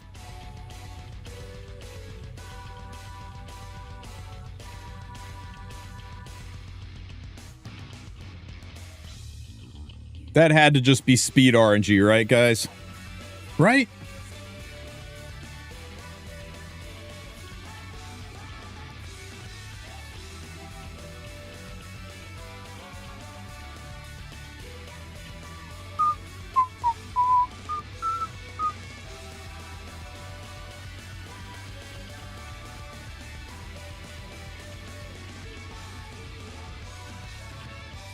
It was definitely speed RNG, right? Right?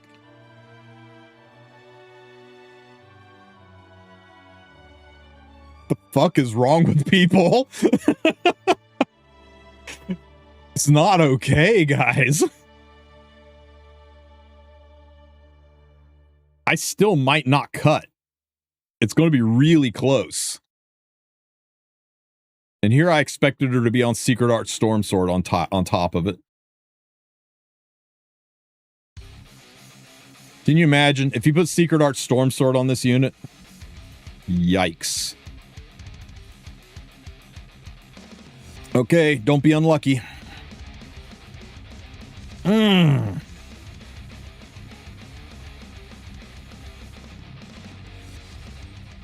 Oh, so good.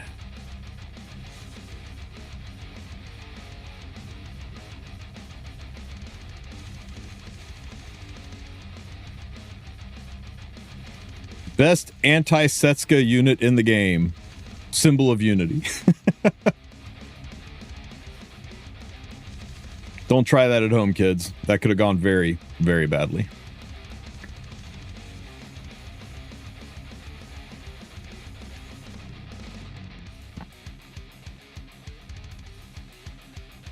This looks fun. I'm so mad that Strays has no skin yet. Strays would be pretty good for a skin. Not gonna lie. I think my #1 ask for a RTA skin though is definitely Silverblade Aramentha. But yeah, Stray skin would be pretty good.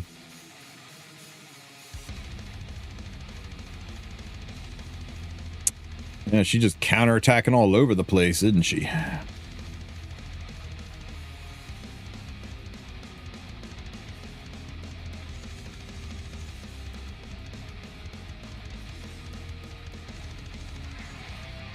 Oh, so good.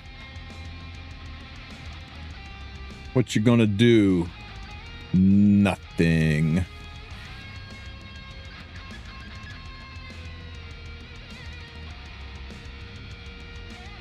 nice Setsuka you got there. Shame if she gets shot in the face. Uma collab S3 would be a stampede. Oh my god, she's just infinite counterattacks, isn't she? Do you guys know that Hua Young has a hidden passive that increases her counter? It doubles counter set when it's on her.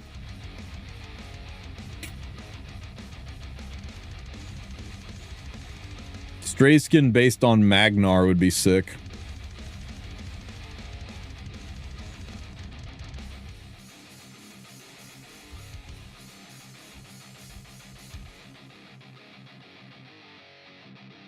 Wait.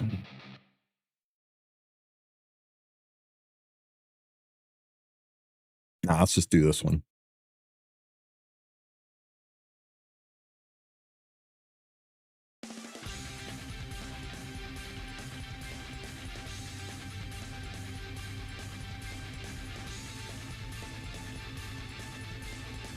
Horse girl stray skin? What's wrong with you? I am unaccustomed to Lady the Scales being in the front. Oh shit, I didn't take Bellion. Oh shit. I took the wrong team. This could go very badly, guys.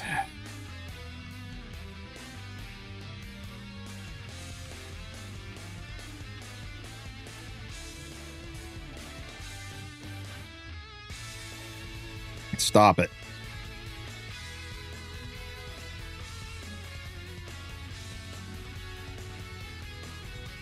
I think we're about to see super elfinization.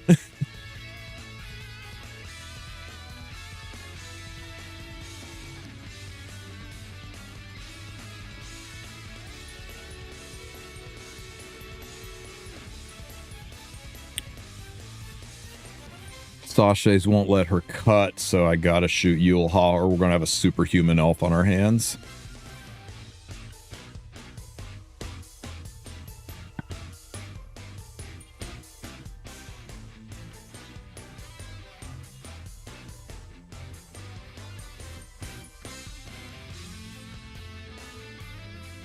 Woo! See, we didn't need Bellion.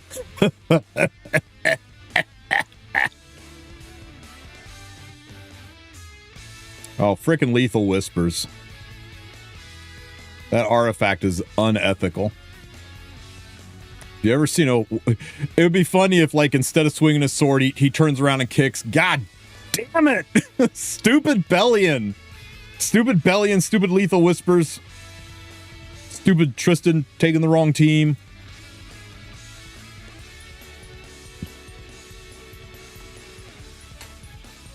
Do they make a new ML for Chinese New Year? No, they usually make a new limited. And these are usually like last year's Year of the Rabbit, so they made Tori wearing her bunny outfit, and then did like artwork of everybody in the game wearing rabbit ears. So expect a lot of horse-themed stories and units for sure. Let me see. Let's take a chunk of you out. Knock it off. Let's kill this. At least I'm learning. Yeah, learning to take the right team with me.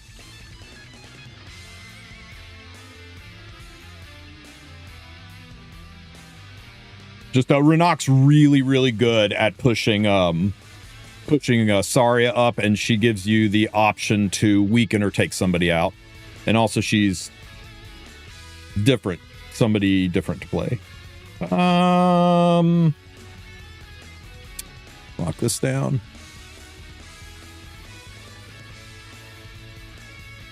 But yeah, I guess you could run Ahmed.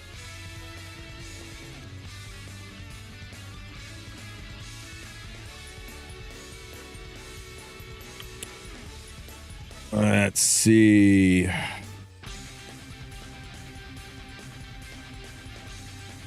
Freaking Setsuka everywhere.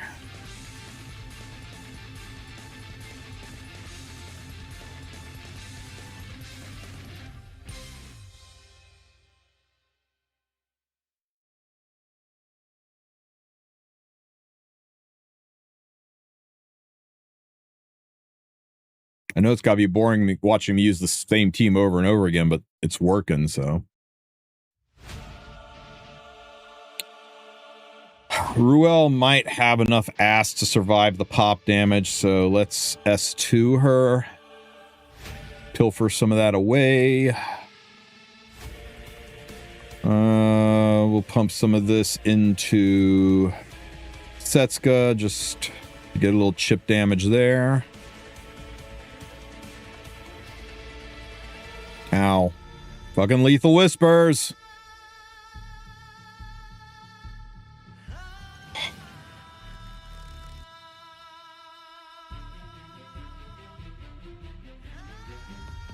Secret Arch Storm Sword. Shit, she lived.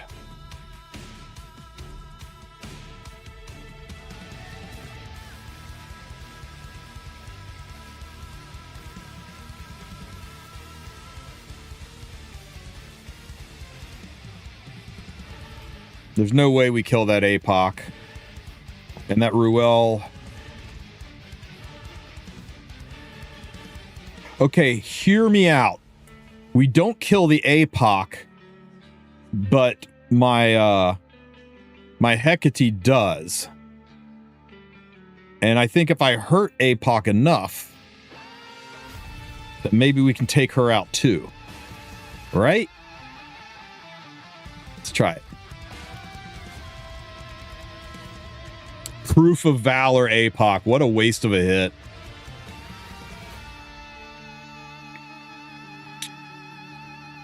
Chop, chop.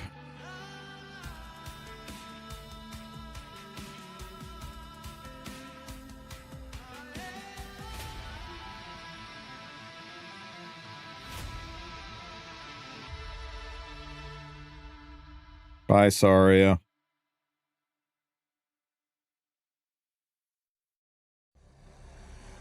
Shit, we lose.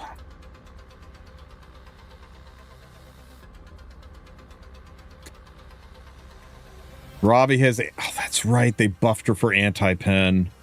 God damn it. I'm not firing on all 4 cylinders, dude.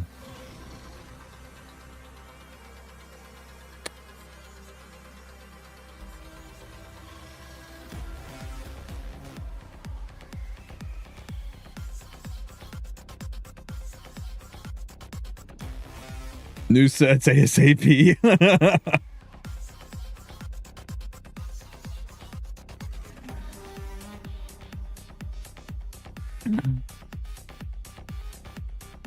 No, that won't work. This one into Setsuka, too dangerous. This could work.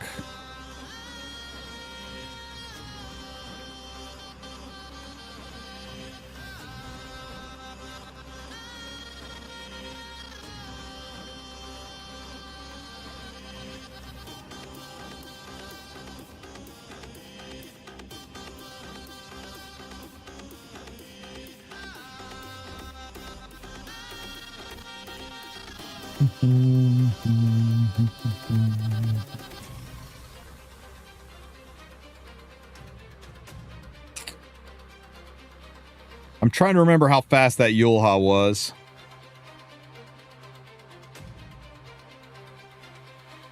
I think this will be fine.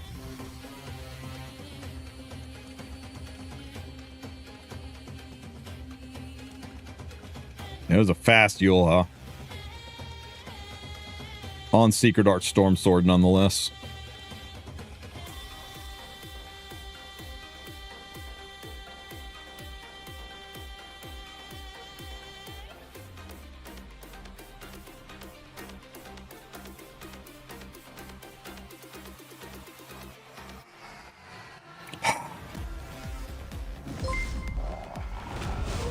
Secret Arch Storm Sword is going to be a problem.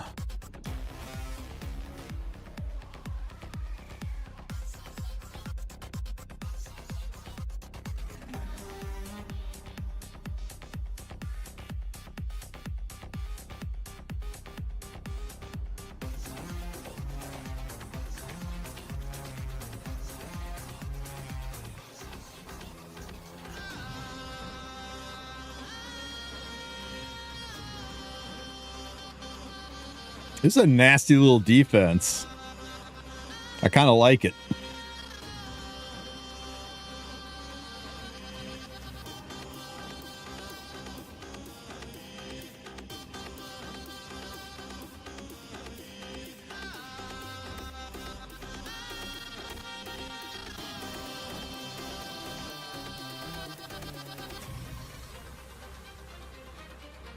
Boo.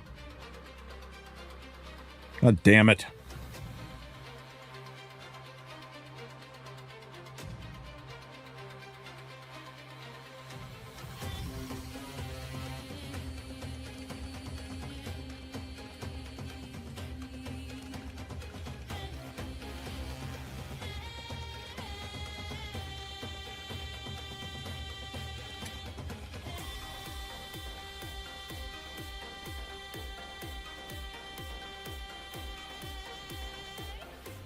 Cookie, is this you? Is this your ER? APOC Ravi? Oh my god!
Thanks for the resub, Phil Officer. This is the slowest cleave in history.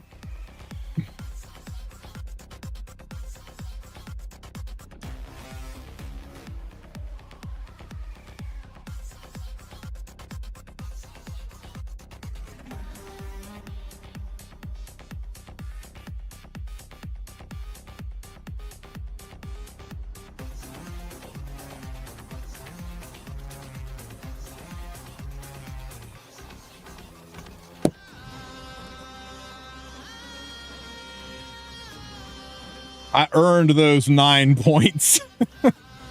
Holy shit. What an awful defense. That was terrifying. The Secret Arch Storm Sword on Yulha, right? That's really what pulled that whole thing together. Man, that was absolutely bonkers.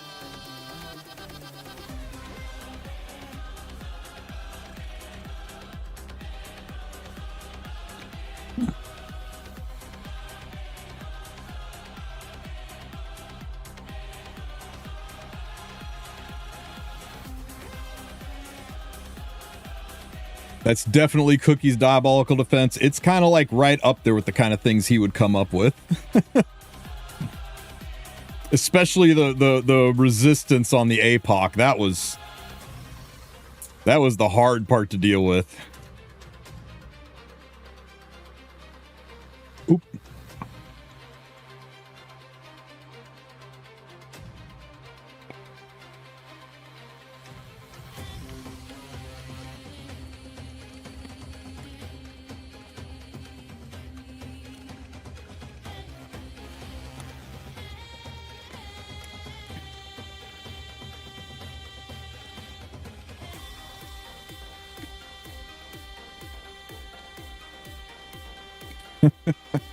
It's so satisfying. I know this isn't your guys' favorite team, but God, it's so satisfying.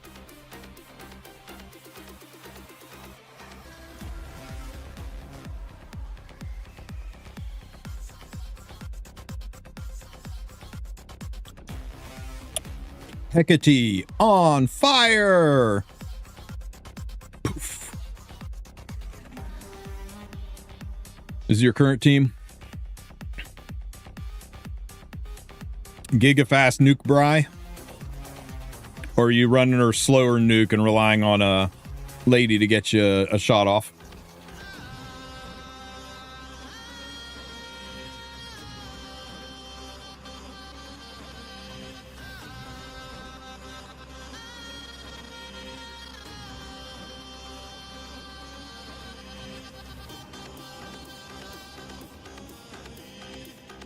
.200 speed, 200 F, 200 ER. Disgusting.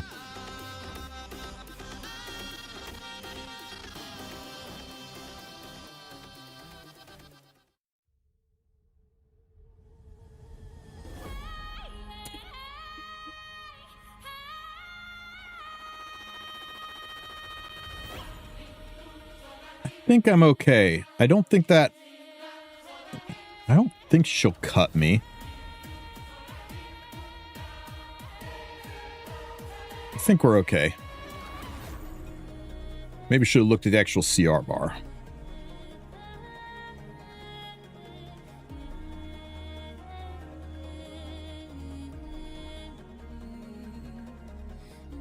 Pop. Yeah, all good.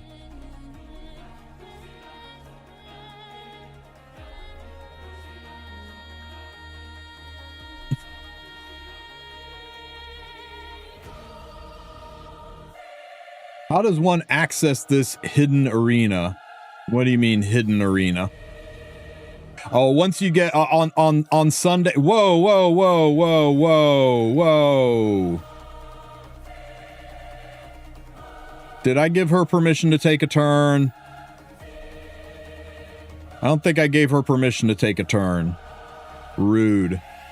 On Sunday, people who are competing in the top end, right? So champion, legend, and emperor, they can't see each other. So it just says hidden, unknown opponents. And it's supposed to be an anti-cheat so that people don't like say, oh, it's my guild mate, I'm just going to go in and lose to him and boost him up so he can get a frame and deny someone else. But I don't know. I'm not a huge fan of it. I kind of like being able to hunt people, but you just got to get to champ and above and have it be Sunday for it to be the hidden arena.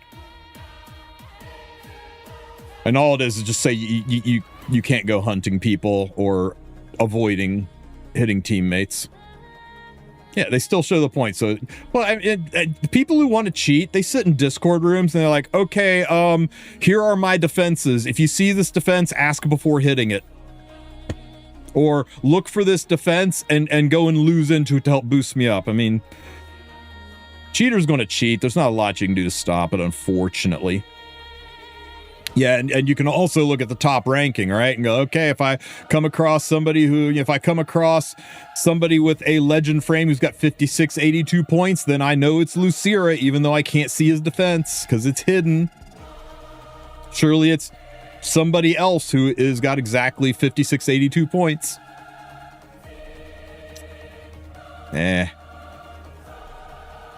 I've been to Legend 1 so many times, it's doing it anymore. It's, you know, just go have fun with Arena, go and get your points, have fun with the challenge of it, but don't sweat it too much.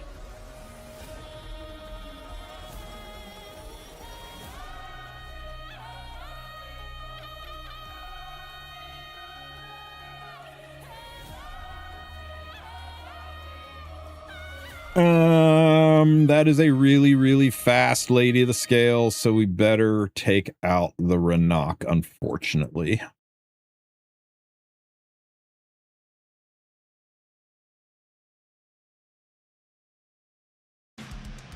My defense win rate, wow, Valkyrie, that's crazy good. Ow. Ow. Pop. Shit, it did not kill Setsuka, so we are going to lose. I should have S2'd Setsuka.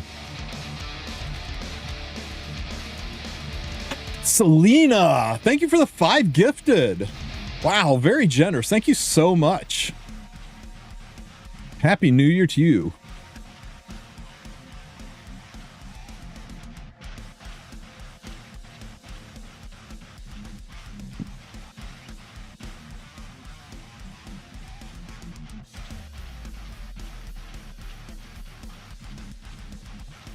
Who got those gifts? Oh, I'm going to have to ask you to claw back that sub. One of those accidentally went to Cookie, and I don't know if we can have that.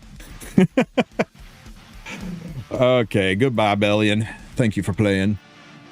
Thank you so much. I really appreciate it. Chop, chop, and big old chop.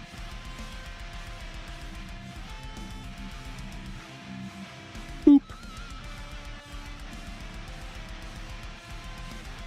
Cookie must pay it forward now. Nah, guys. I really do appreciate the support. That was very nice of you. That sub money is going to buy me a pizza today.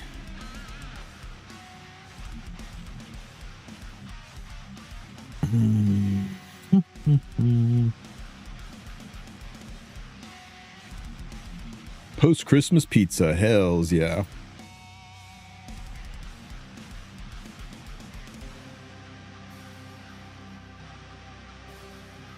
Pineapple pizza?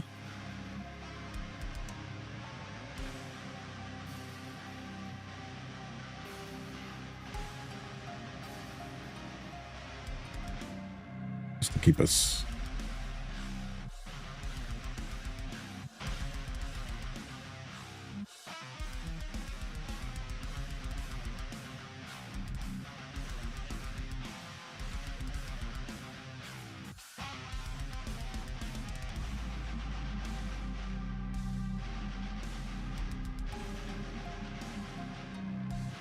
Where is your god now?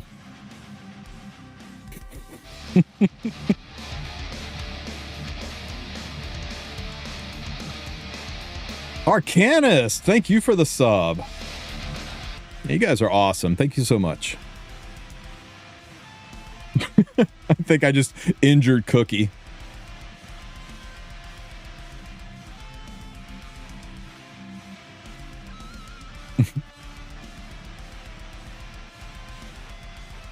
Dude, I saw green peas and mayonnaise pizza, and all I can think of is it's time for us pineapple and no pineapple people to put our differences aside and unite against a common enemy.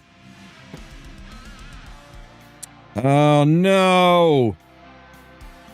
No. Fuck. You guys got me thinking about pizzas, and I freaking blew my streak again.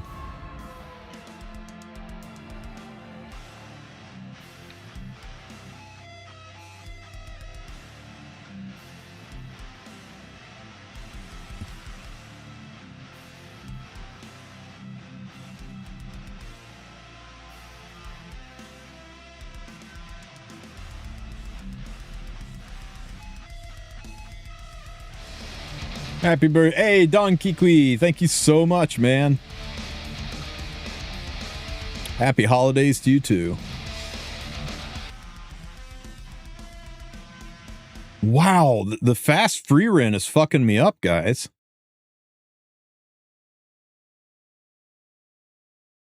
Okay. Fast free run is a problem.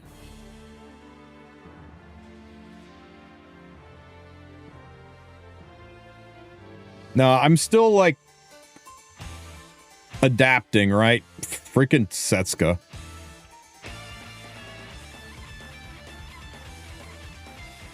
We got a comp that works well most of the time. We just need to find, you know, alternates to all these issues. All right. What do we do to defeat 260 speed free runs? Because the only way she cut there was to be 260 speed. She has to be faster than my Saria.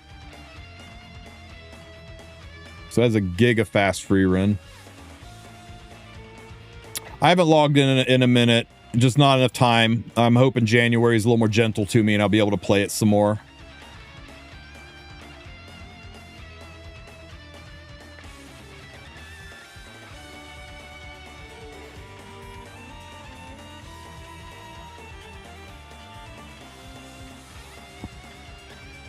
I mean, we can always do this, but it's boring.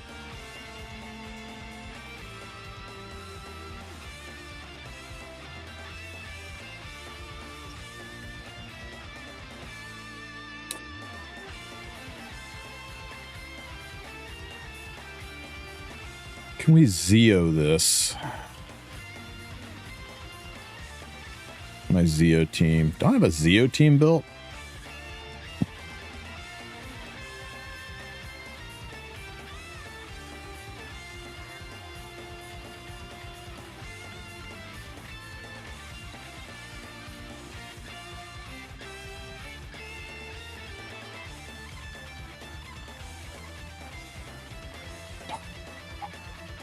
I gotta fix my Zeo. Okay, we're not Zeoing this.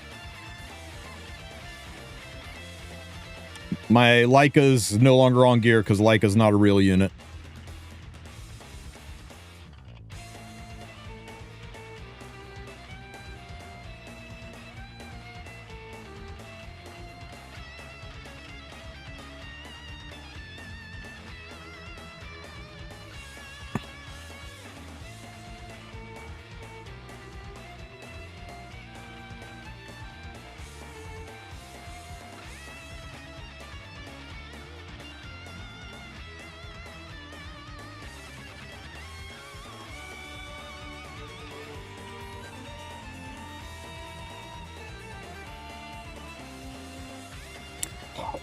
Rat's gonna get killed though. Ross will freaking execute the rat.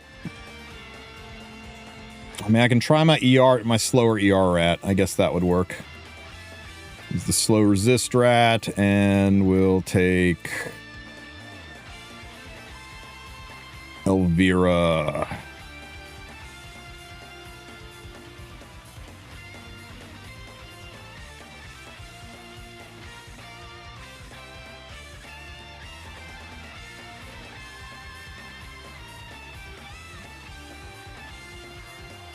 Nice.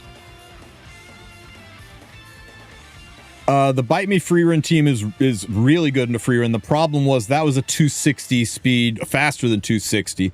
That free run was faster than my Saria, so the free run cut. If the free run, there's no way that free run could possibly cut if it wasn't faster than my Saria, and my Saria is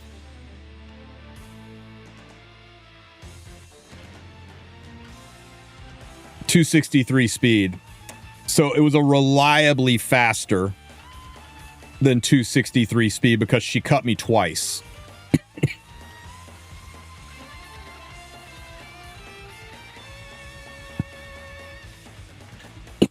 Excuse me. But yeah, usually the Bite Me free run team is absolutely wonderful into this match.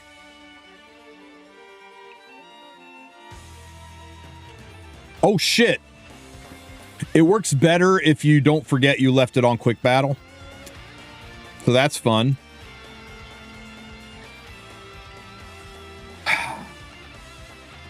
This is why I can't have nice things.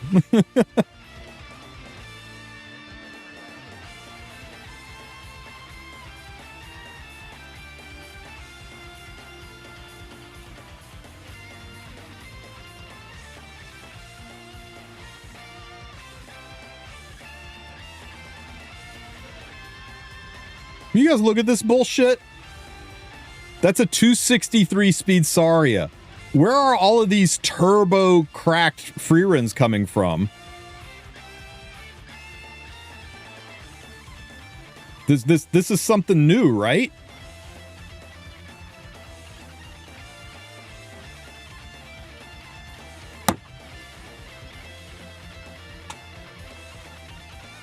Son of a bitch.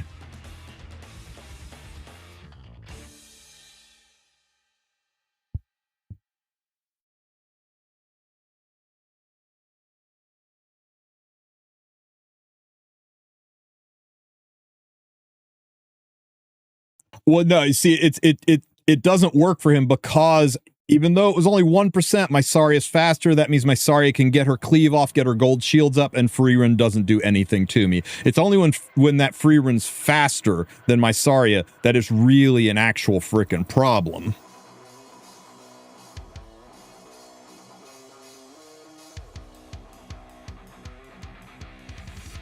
Ow. Freaking Queen Lethal Whispers over here.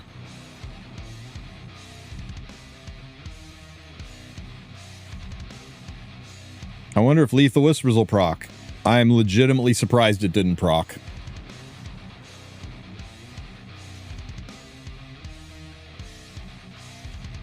Sheesh.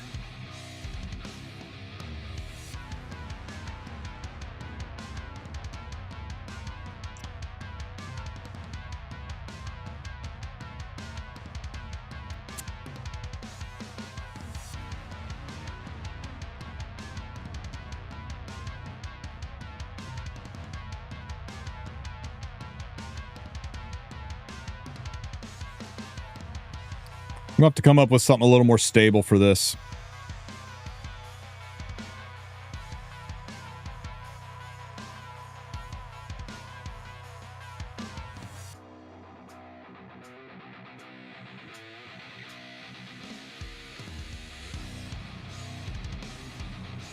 How about the Zeo Cleave and Harcedo's meta? That worked kind of well. Yeah, I need to rebuild my Zeos, though. Let's see.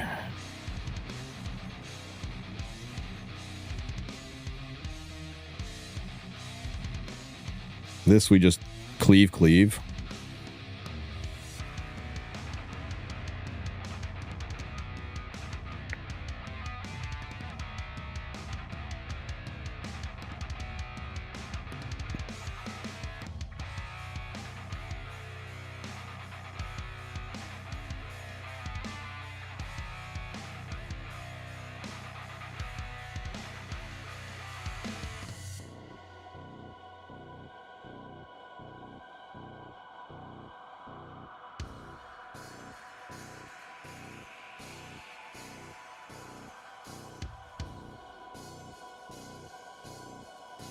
Yeah, that'll do. How do Zeos work nowadays? Same as they always did. They just get a 30% push instead of a 20. So as long as you're like 235-ish speeds, you'll cut anything. How about...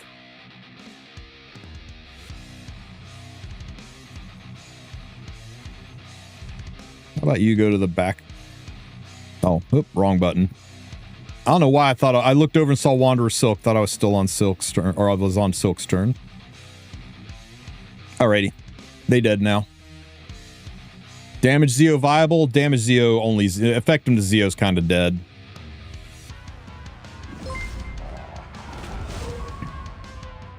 Don't hit, oh, it doesn't matter who you hit, I got skill and all. See ya!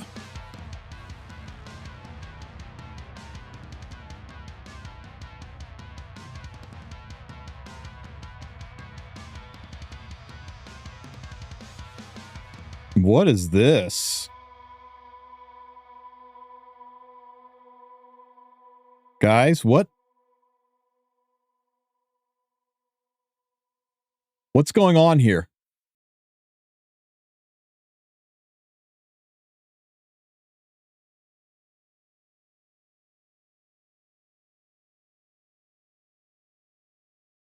It feels like a trap.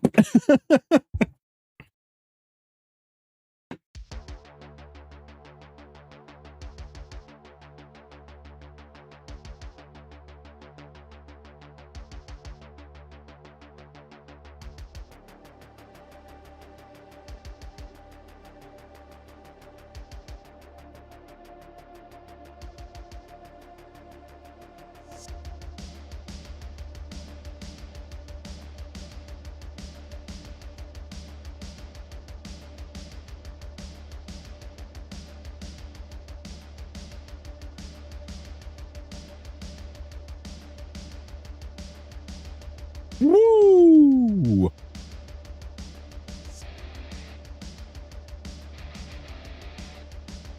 Outrageous.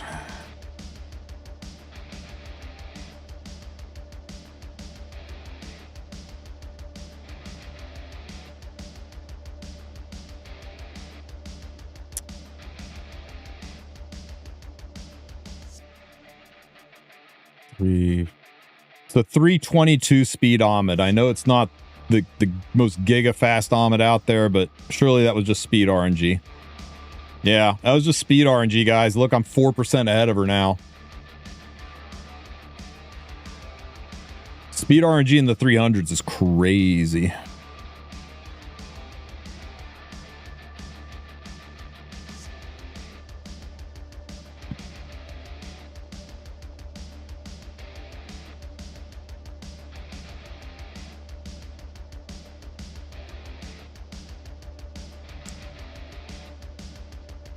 Nasty.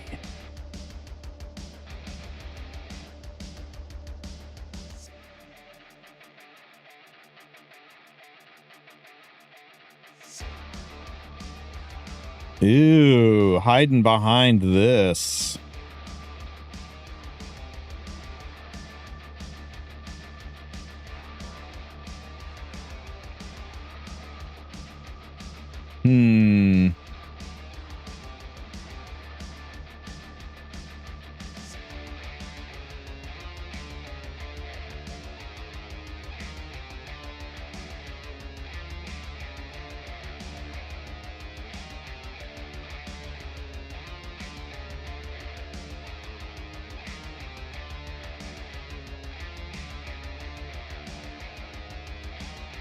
I think we're good here.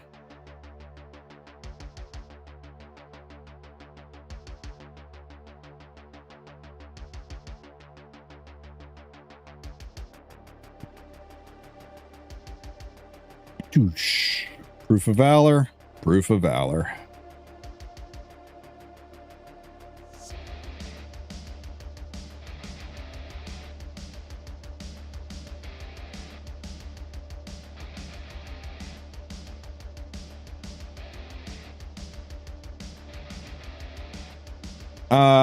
No, she needs speed and damage.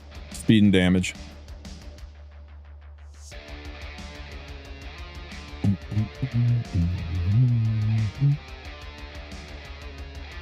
Stupid Sigurd Scythe.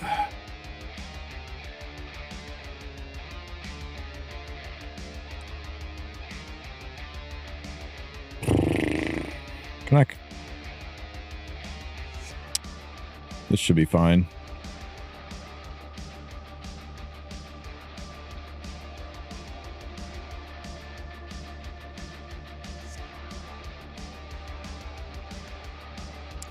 Lamo. Oh my god, Ruel fucking lived. Tell me my Renox first. Tell me my Renox first. Tell me... She was stunned. My Renox was stunned. This will take a minute, guys. This will take a minute. Maybe we get lucky and we strip with Bellion, right?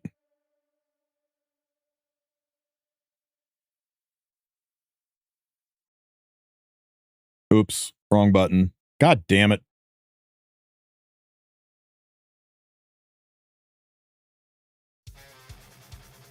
Stop it.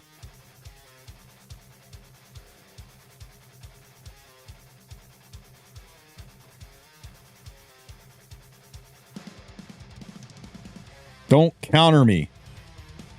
Can't counter when you're dead.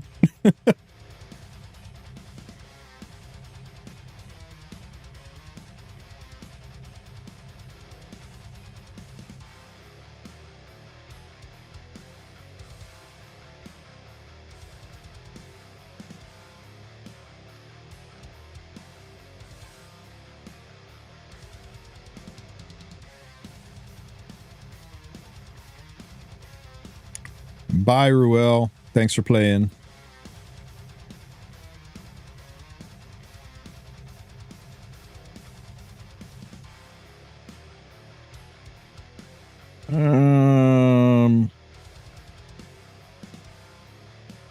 Anything more interesting?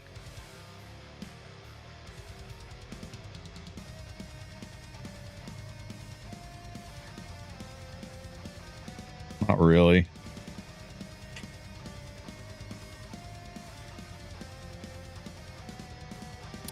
So this is how my Sari is built, guys. I just 260 speed, absolute fucking minimum. 260 speed or free Rin eats your ass.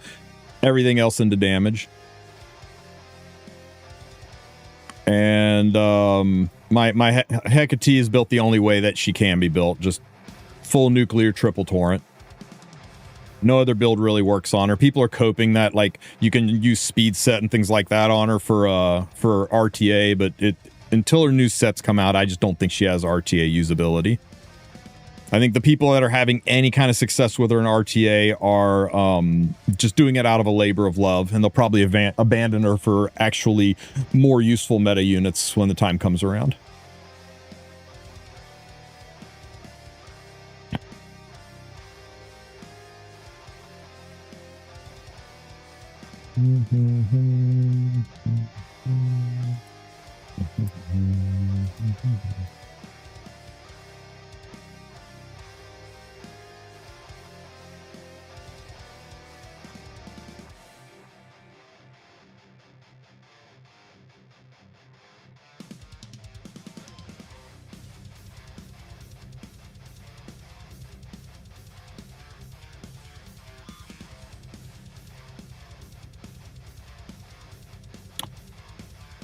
Ooh, for extra damage.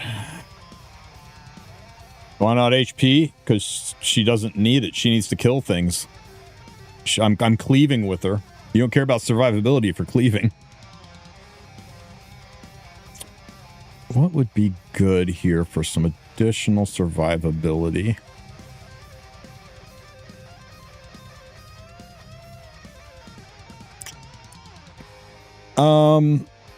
You should go check out Valky's channel.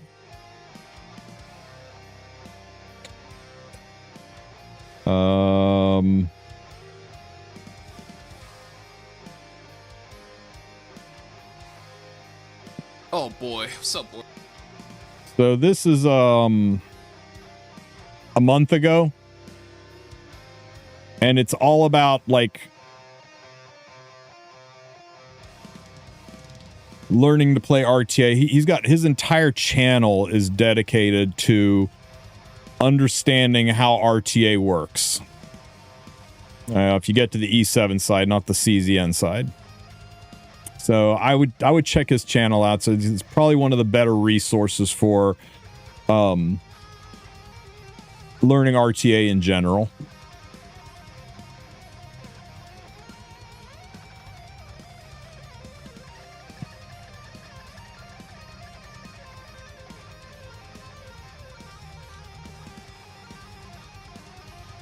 Let's see.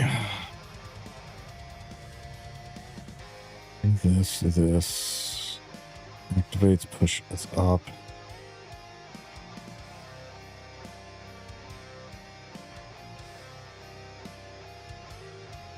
I can't decide on a fourth.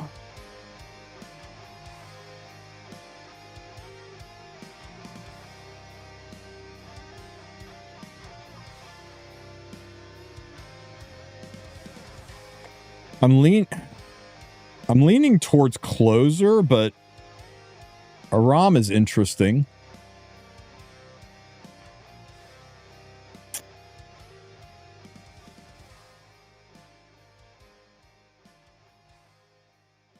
Yeah, fuck it. The problem with Aram is if the turn order's off, it's kind of weird, but it does give me a safety net. Closer Charles would be a lot of fun.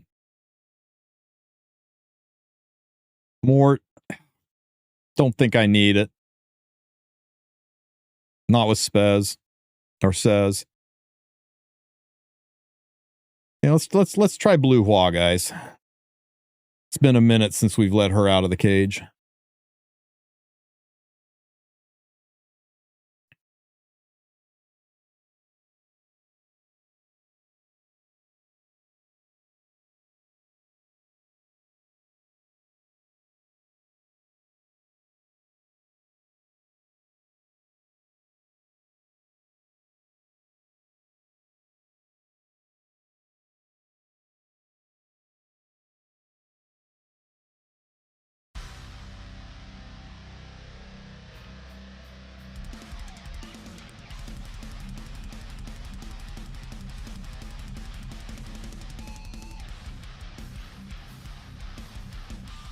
Cleansy, cleansy. Push up.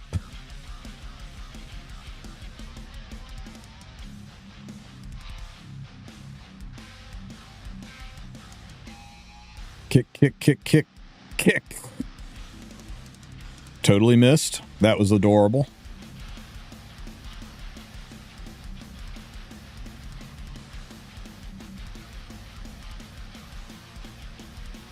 Oh, easy game.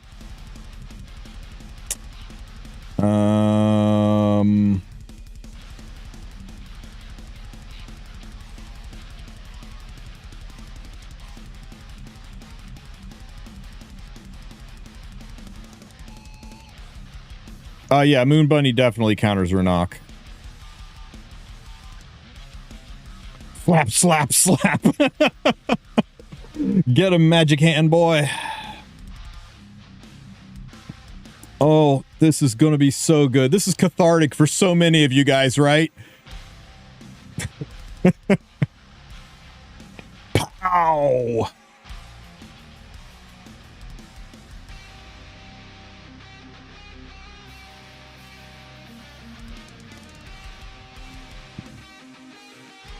Good old says.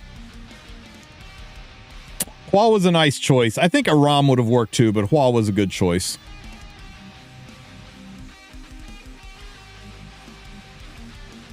Guys, should we fight Renok, Yulha, Setska, or should we fight Setska, Yulha, Renok, or should we really mix things up and go with Renok, Setska, Yulha? What do you guys think? The options are mind-boggling, and I'm just not sure which one of these teams to fight.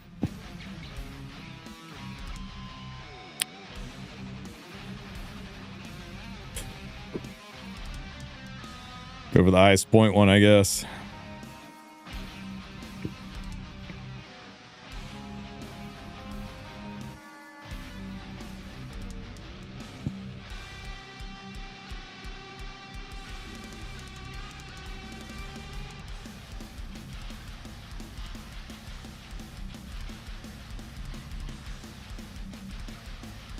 Damn, that Renok's fast. But that Lady of the Scales is slow. I think I'm fine to cut her.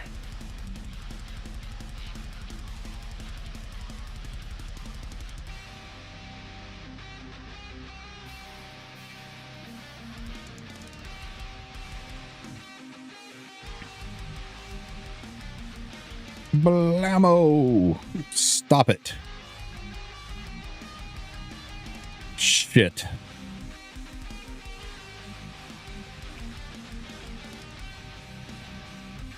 Okay, we're fine. Long as Saria cuts, we're good.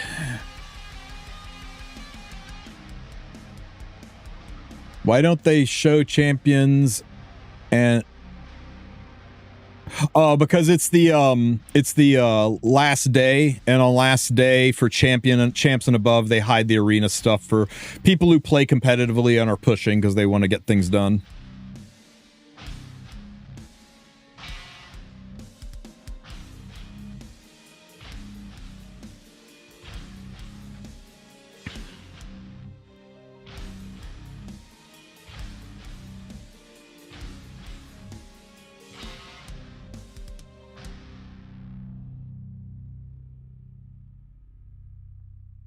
Mac.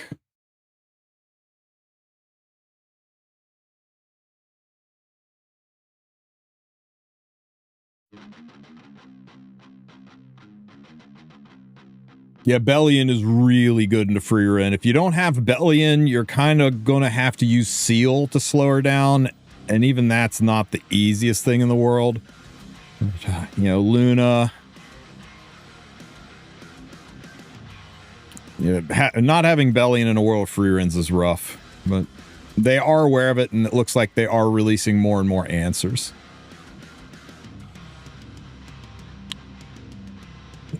I think he might be referring to this information mimic, the fact that you can't see the opponents, that you can't see their defenses at the top end. The hidden arena aspect. People who aren't champions yet, they don't see that. It just looks normal on Sundays, but on Sundays they really hide arena for people being competitive. DN's coming out January 2nd. January 1st, after maintenance. There's 0 shot belly and it'll be in the next shop rotation. If she was in the next shop rotation, so many people who picked her from the head-on would be so pissed that they didn't wait and see. Ooh! Fun! Okay. Let's, think we can control this even through all of Kral's barriers? I bet we can. I bet we can. Will MLDN be on Mystics? Yes. She's a Mystic summon starting January 1st.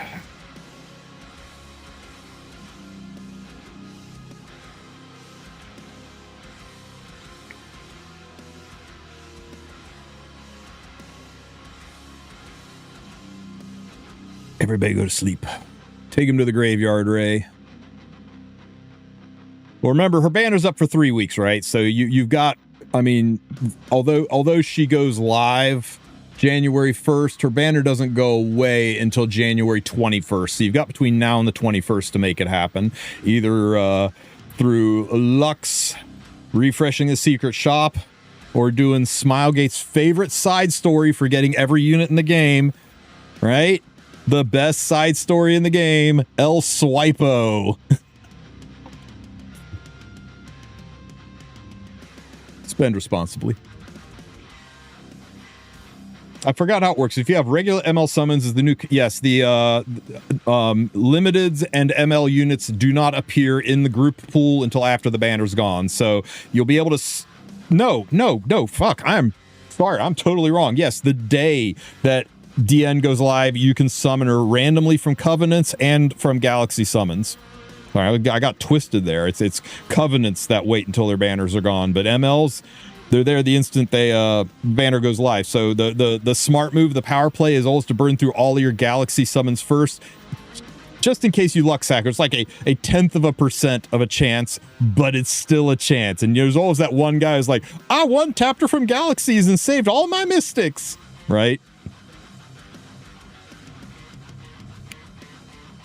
But Covenants are not, right? Like if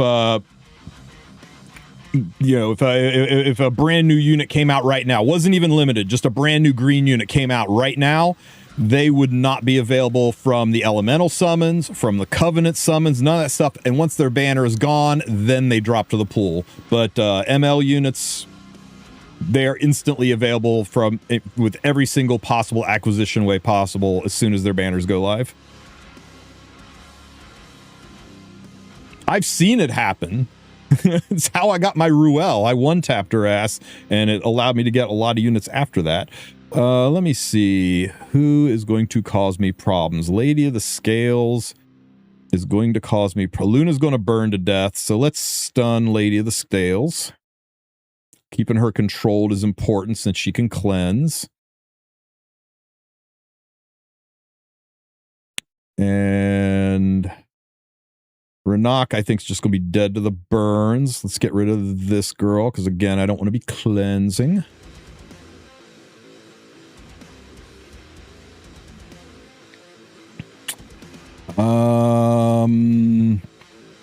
You're definitely dead to the burns. You're dead to the burns. You go to sleep. Actually, wake right back up. And I'll catch fire. Now go to sleep again. Oh, shit, guys. We got skill null up. Oh, he couldn't even horse into my skill null. Disappointed. Control's so much fun. What do you think is worth buying in the Shadow Company shop? A lot of people are forgetting about this, guys. Make sure when you go into the battle tab, it's freaking hidden here. Yeah, go to the seasonal tab and don't forget to click this Shadow Company. People are forgetting about it. And there's a whole ass shop. Make sure you buy the stuff in the shop. Now, you should be able to get everything except for the catalysts, and that's what I would recommend. I think everything in here is more valuable than this. You can just farm AP to get these things, but if you are relatively new, I know catalysts are a big roadblock for relatively new players. And a lot of people are all salty about, hey, you can't buy out the whole shop? What kind of shit is this? It's like, yeah, you can't buy out the whole shop, but you can buy out the important stuff, right? You have to take a knee on a couple of things. You can buy out the whole shop and skip these. Easy peasy. But, you know, if you really need catalysts, you know, maybe if you really need catalysts, you're probably new enough. You're not worried about blue boxes. You know, maybe you could forego the gold transmit stones. I don't know. You make your own decisions. They didn't change any stats on MLDN, did they? I don't believe so. I don't think there's been any adjustments to her kit.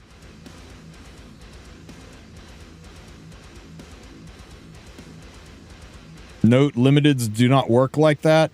MLDN is not a limited. MLDN's an ML5. She is not a limited hero. You'll be able to have her drop right into your cubs. They've never made a limited ML5 that's not named Ainzul. But like Hecate, right now, she is not in the covenants. You look, you're not going to see her anywhere in here.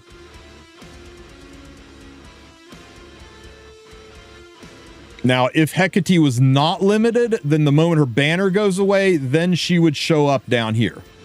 But she's limited, so of course she doesn't drop down. But let's say Fene was brand spanking new. She would not show up down here. But as soon as her banner went away, then she would show up down here. But ML's like Surin is brand spanking new, right? Brand spanking new. Only way to get her is here. Except, no, she's also...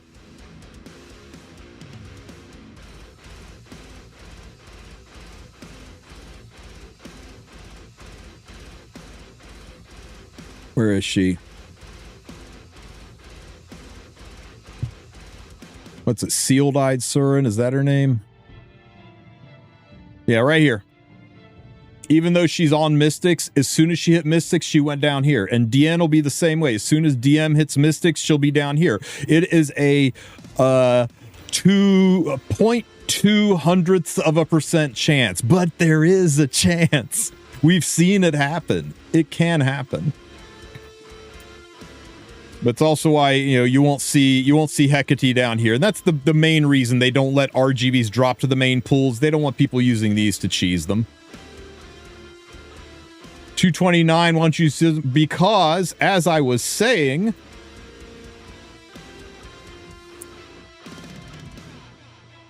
the moment that MLDN goes live, she will be in the Galaxy pool, and I will trade in all of those Mystics into Galaxy pools, and I'll summon her from the Galaxy shop, and then I get to save all 10,000 of my Mystics for the next banner. Surely it'll happen. I mean, there's a chance, right? So I will save them up for the copium chance that I will be able to get the new ML5 just straight from Galaxies. Because it can happen, right? New ML4 on Mystics. That means she's down here too. So DN will be on this list too. At a 4% or 0.4%, 0.04, 4 tens, 4 100ths of a chance, a 25th of a percent chance. 25th of a percent chance. Who's not going to do that, right? Easy money. It's like it's guaranteed.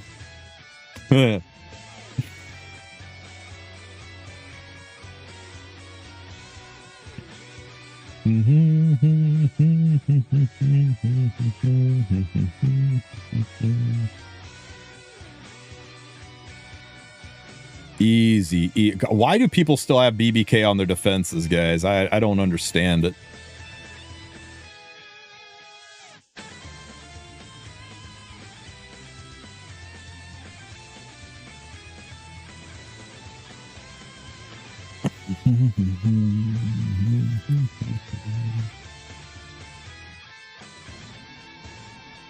Stop it. Calm your tits.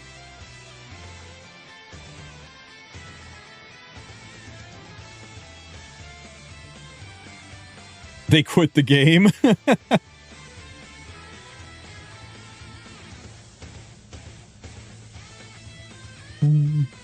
This right here is why you run sachet ethanes on your Watcher Shuri.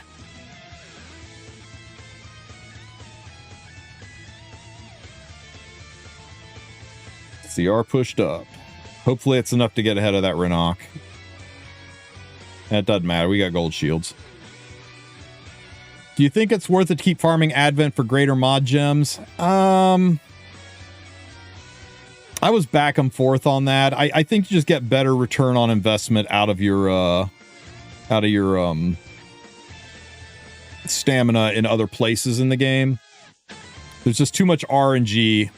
I went ahead and did it thinking, you know, this is great. I'm just going to stockpile a whole bunch of these, and the handful of them that are trash, I'll just sell those and use that to buy the ones that I want. And you know what happened?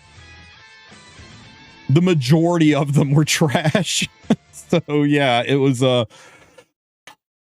here, let me show you what I got. I did a whole ass 30 runs trying to pad my inventory of these things, and I got a whole metric fuck ton of, you know, rage and revenge. And I mean, I did get a speed and a destro, that was nice, but just it was a lot of stamina that I could have been using to get gold, that I could be used to get charms, that I could, you know, for me, I don't think it was worth it. You do you. Sorry, dumb question, but do we think DN can be a damage dealer or just a debuff unit?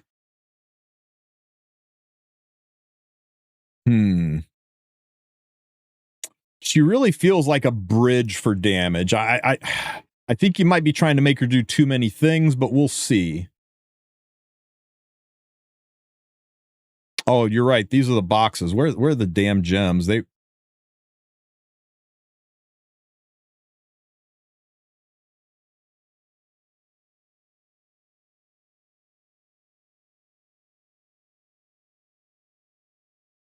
Look, bottom line is, guys, I didn't get any that I really gave a rat's ass about.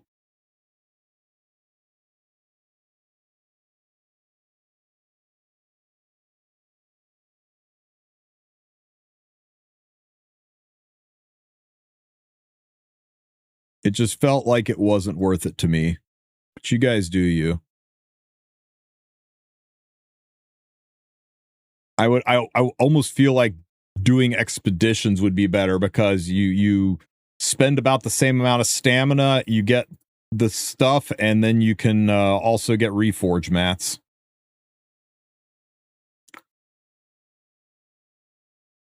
It only no wonder they all look like shit. Are you sure? Oh, it only drops reversal and riposte? Ain't no way. Oh yeah, I was talking about using the currency for the shop, not farming it for the drops. I was talking about the currency for buying the shop, the randoms from the shop. Yeah. I was like, no, man, no. I was getting other things from it, but yeah, that's when he said farming it, I assumed he meant farming it for the currency to buy from the shop. But yeah, no. I think there's just better uses of your stamina, like, you know, a hunt buff.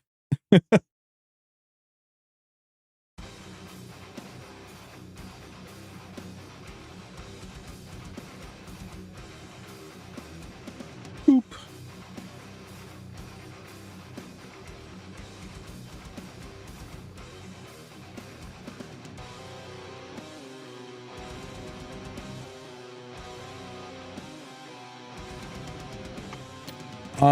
No, I don't, Sonny, because the entire concept around it is to give you the stuff that you're missing from the things that are off rotation for 3 to 6 weeks.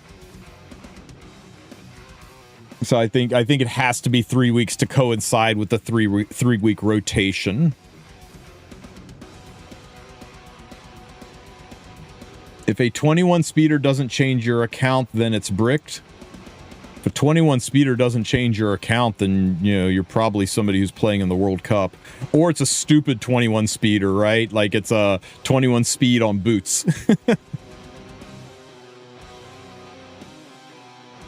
This AI is 2 weeks only. Every AI is 2 weeks only. They haven't had a 3-week AI since when they beta tested the Prongo. I was hoping they would extend it to 3 weeks because of the holidays, but doesn't look like they're going to be doing that for us.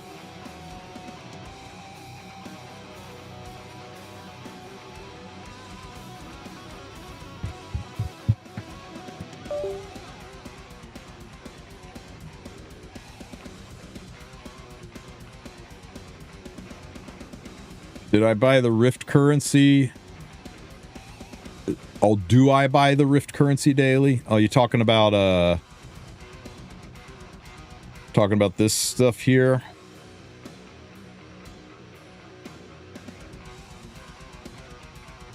This stuff? Nah, it's too expensive. I got plenty. But I do Rift all the time. I think for people who are relatively new at the game, that are just trying to get specific EEs, this is okay, but I think the cost is too much. I think it's a lot, but you know, relatively new players typically are rolling in Skystones because you get so many Skystones from doing the story. That runs out pretty quickly, and suddenly your Skystone income drops to only about maybe 3,000 or 4,000 Skystones a month. And you kind of got to be careful when you're talking about dropping 1,000 Skystones. But it is a nice way for newer players to get EEs when they fall behind, because just doing God damn it. You said Rift and my brain processed Holotrials. Do I buy the Rift currency daily? Remember that Rift cores do cap. You can't buy more than... What's the cap at? Is it 20? 30. You can't own more than 30 of them.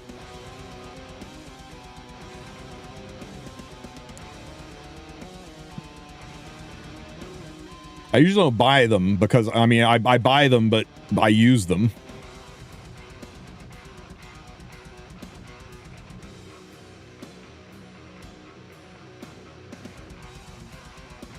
There you go. Bought.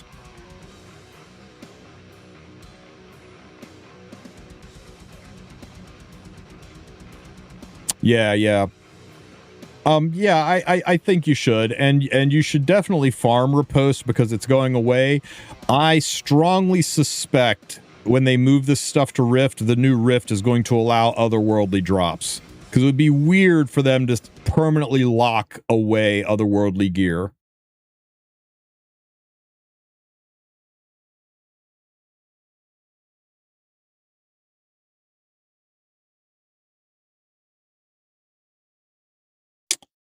Well, that's a whole ass thing.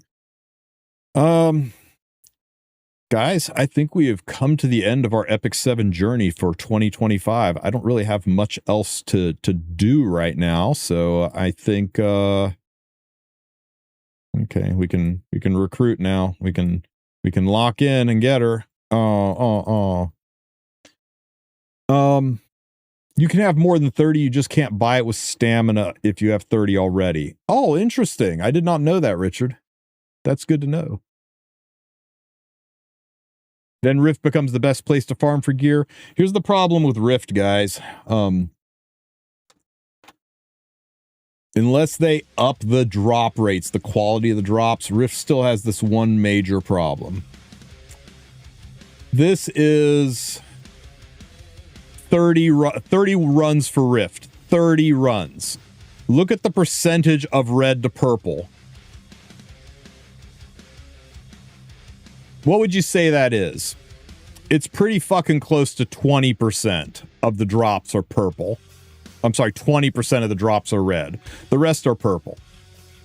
So yeah, it targets specific gear, but the bulk of the gear is purple. Only 1, 2, 3, 4, 5, 6, 7 out of the 60 pieces of gear that dropped. It's like 12%. Now, I mean, you know, it'll vary a little bit, but Rift is, I think it's safe to say that even on a lucky run, Rift is 80% purple. And nobody really gives a shit about purple gear. Whereas, here are a whole bunch of otherworldly runs. Let me find them. This is all going to be part of my guide later, right? Here's an otherworldly run. 50% of the gear that dropped was red. Here's another otherworldly run. 50% of the gear that dropped was red. Here's another otherworldly run. 80% of the gear that dropped was red. 50% if we don't count the bonus one from the pet. Otherworldly, 50%. Otherworldly, 50%. Another otherworldly. 1, 2, 3, 4 pieces of red gear, 80% red. Or sorry, 70. Fuck, math's hard. Way more red. Only 2 purples. Only 1 purple. So you get way better quality gear from Otherworldly. Higher gear score because it's red. More chances for it to be shiny. I mean, look at this. There's a shiny piece here. Shiny piece here. Nope.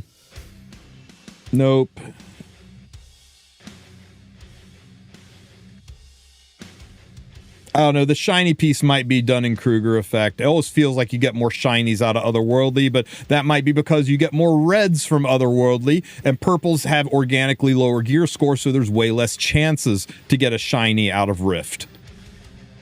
So, yeah. I'll put all of this in my 2026 Where to Farm guide that I'll try to get out the first week of 2026 after we see what Rift has to say.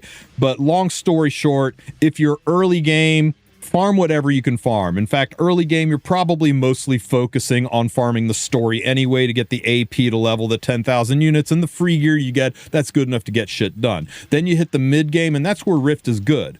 Because with Rift, you don't have to worry about, oh yeah, half of it was red, but look at this, man. It was 2 red hit set pieces, and who gives a shit about that? You technically only got 1 red, whereas, you know, so this was technically only like a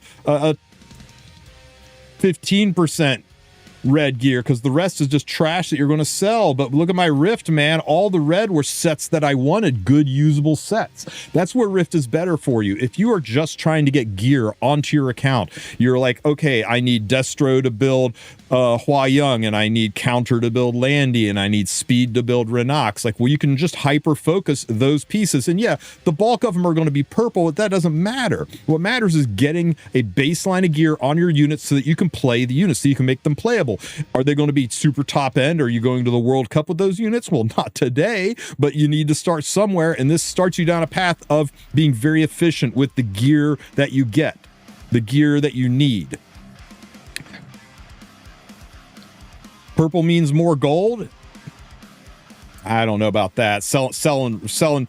You sell a purple gear, you get about 12,000 gold. You sell a red gear, you get about 30,000 gold. And trust me, a lot of this red gear got sold. So,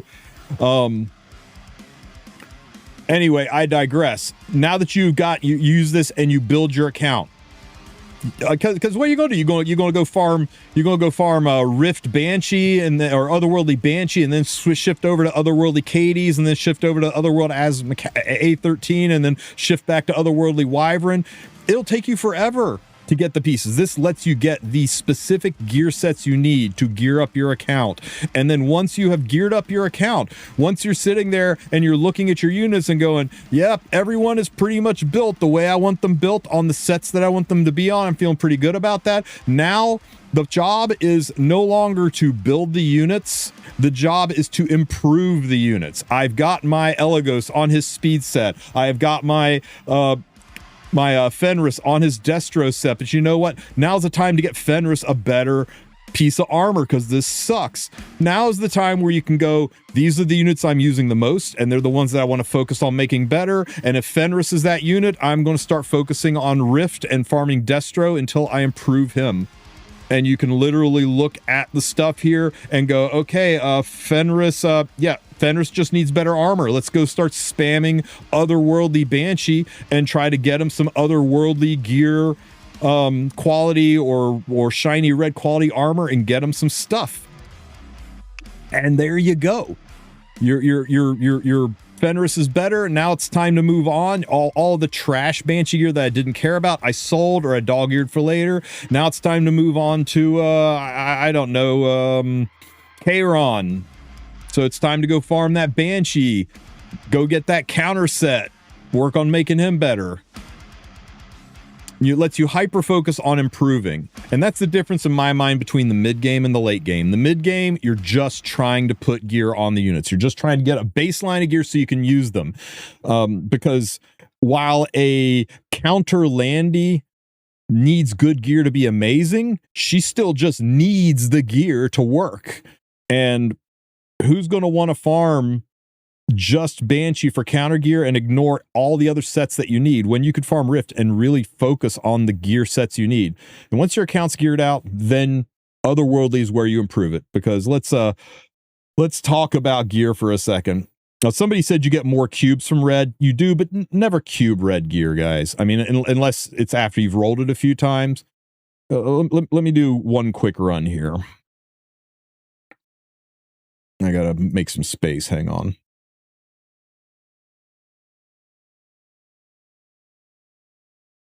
Oh my God. Heroes. Transmit.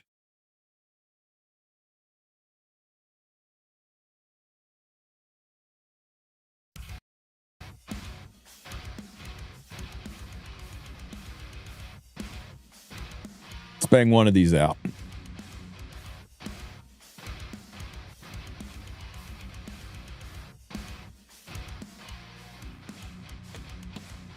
Yeah, the databasing is always such a problem, and they're always worried about slowing their game down. One of the prides and joys of the unit engine is how smooth it is, no loading screens, minimal lag, and they don't want to like do something where it makes it laggy. So I get it, but I don't know. They need to figure something out, especially with more gear sets coming out.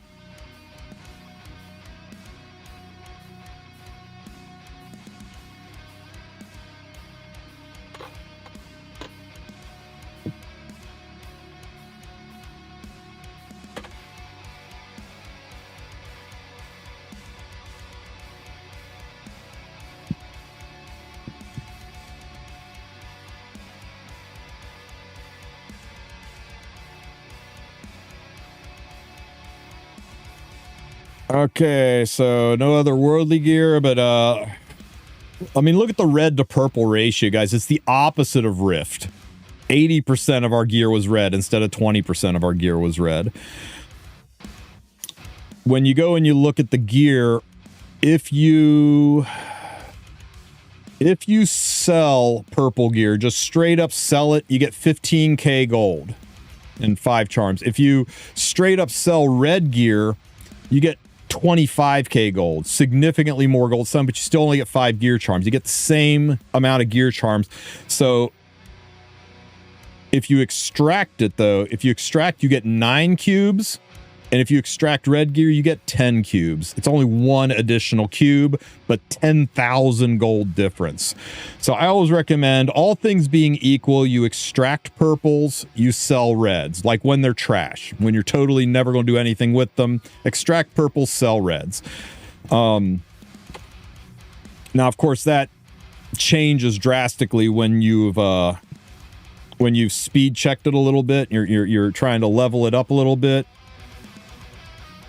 Now, if you sell it now, it's still only worth that 25k. You'll get more charms, but you don't get any more gold when you sell it. Whereas if you cube it, you get a lot more cubes from the improvement. So there you have to make a command decision. Do you want the additional charms and the same Z gold, or do you want the additional cubes? I do encourage you to consider cubing all of your otherworldly gear. that's not good, just so you can craft it with blue boxes later. But that's just me.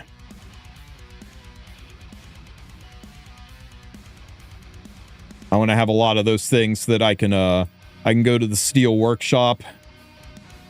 Because let's say otherworldly gear isn't in Rift and I need some more riposte gear. I like the idea of being able to come here and be able to just craft my riposte gear, right? And instead of having to farm for it. Especially if you don't get the needed unit, right? Like, what if you don't get the Rift unit? What if you don't get the Robin or the Fene or the Wukong? Then Rift is damn near out of reach for you. I mean, you could probably still do it, but it's not going to be stamina efficient at all. So yeah, stockpile those cubes. The recent Flag Cigarette cosplay? Oh, damn. Nicely done.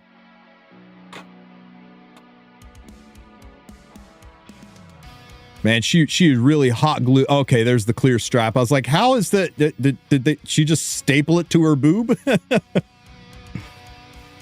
Very nice.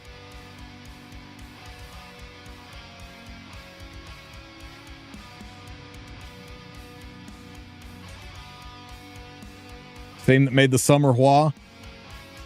She did a better job there than with the Summer Hua. The Summer Hua was nice, but she knocked it out of the park with that one.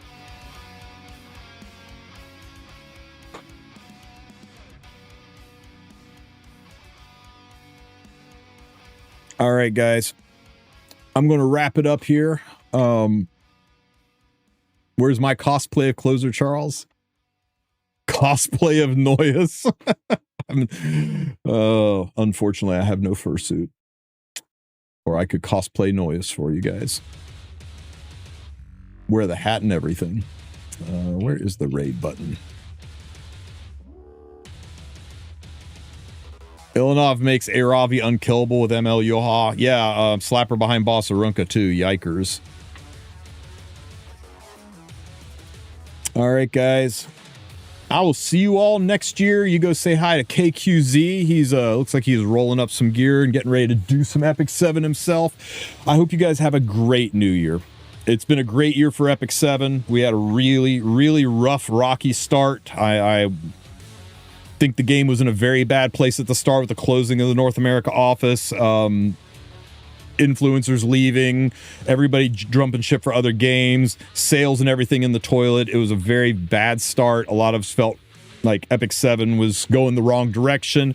They bootstrapped up. They brought some really good people on board, and I think the game has had the best year of its life. I think 2025 was amazing for Epic 7, and I'm excited to see what comes to our way in 2026. Hope you guys have a great, happy new year, and I'll catch you guys next time.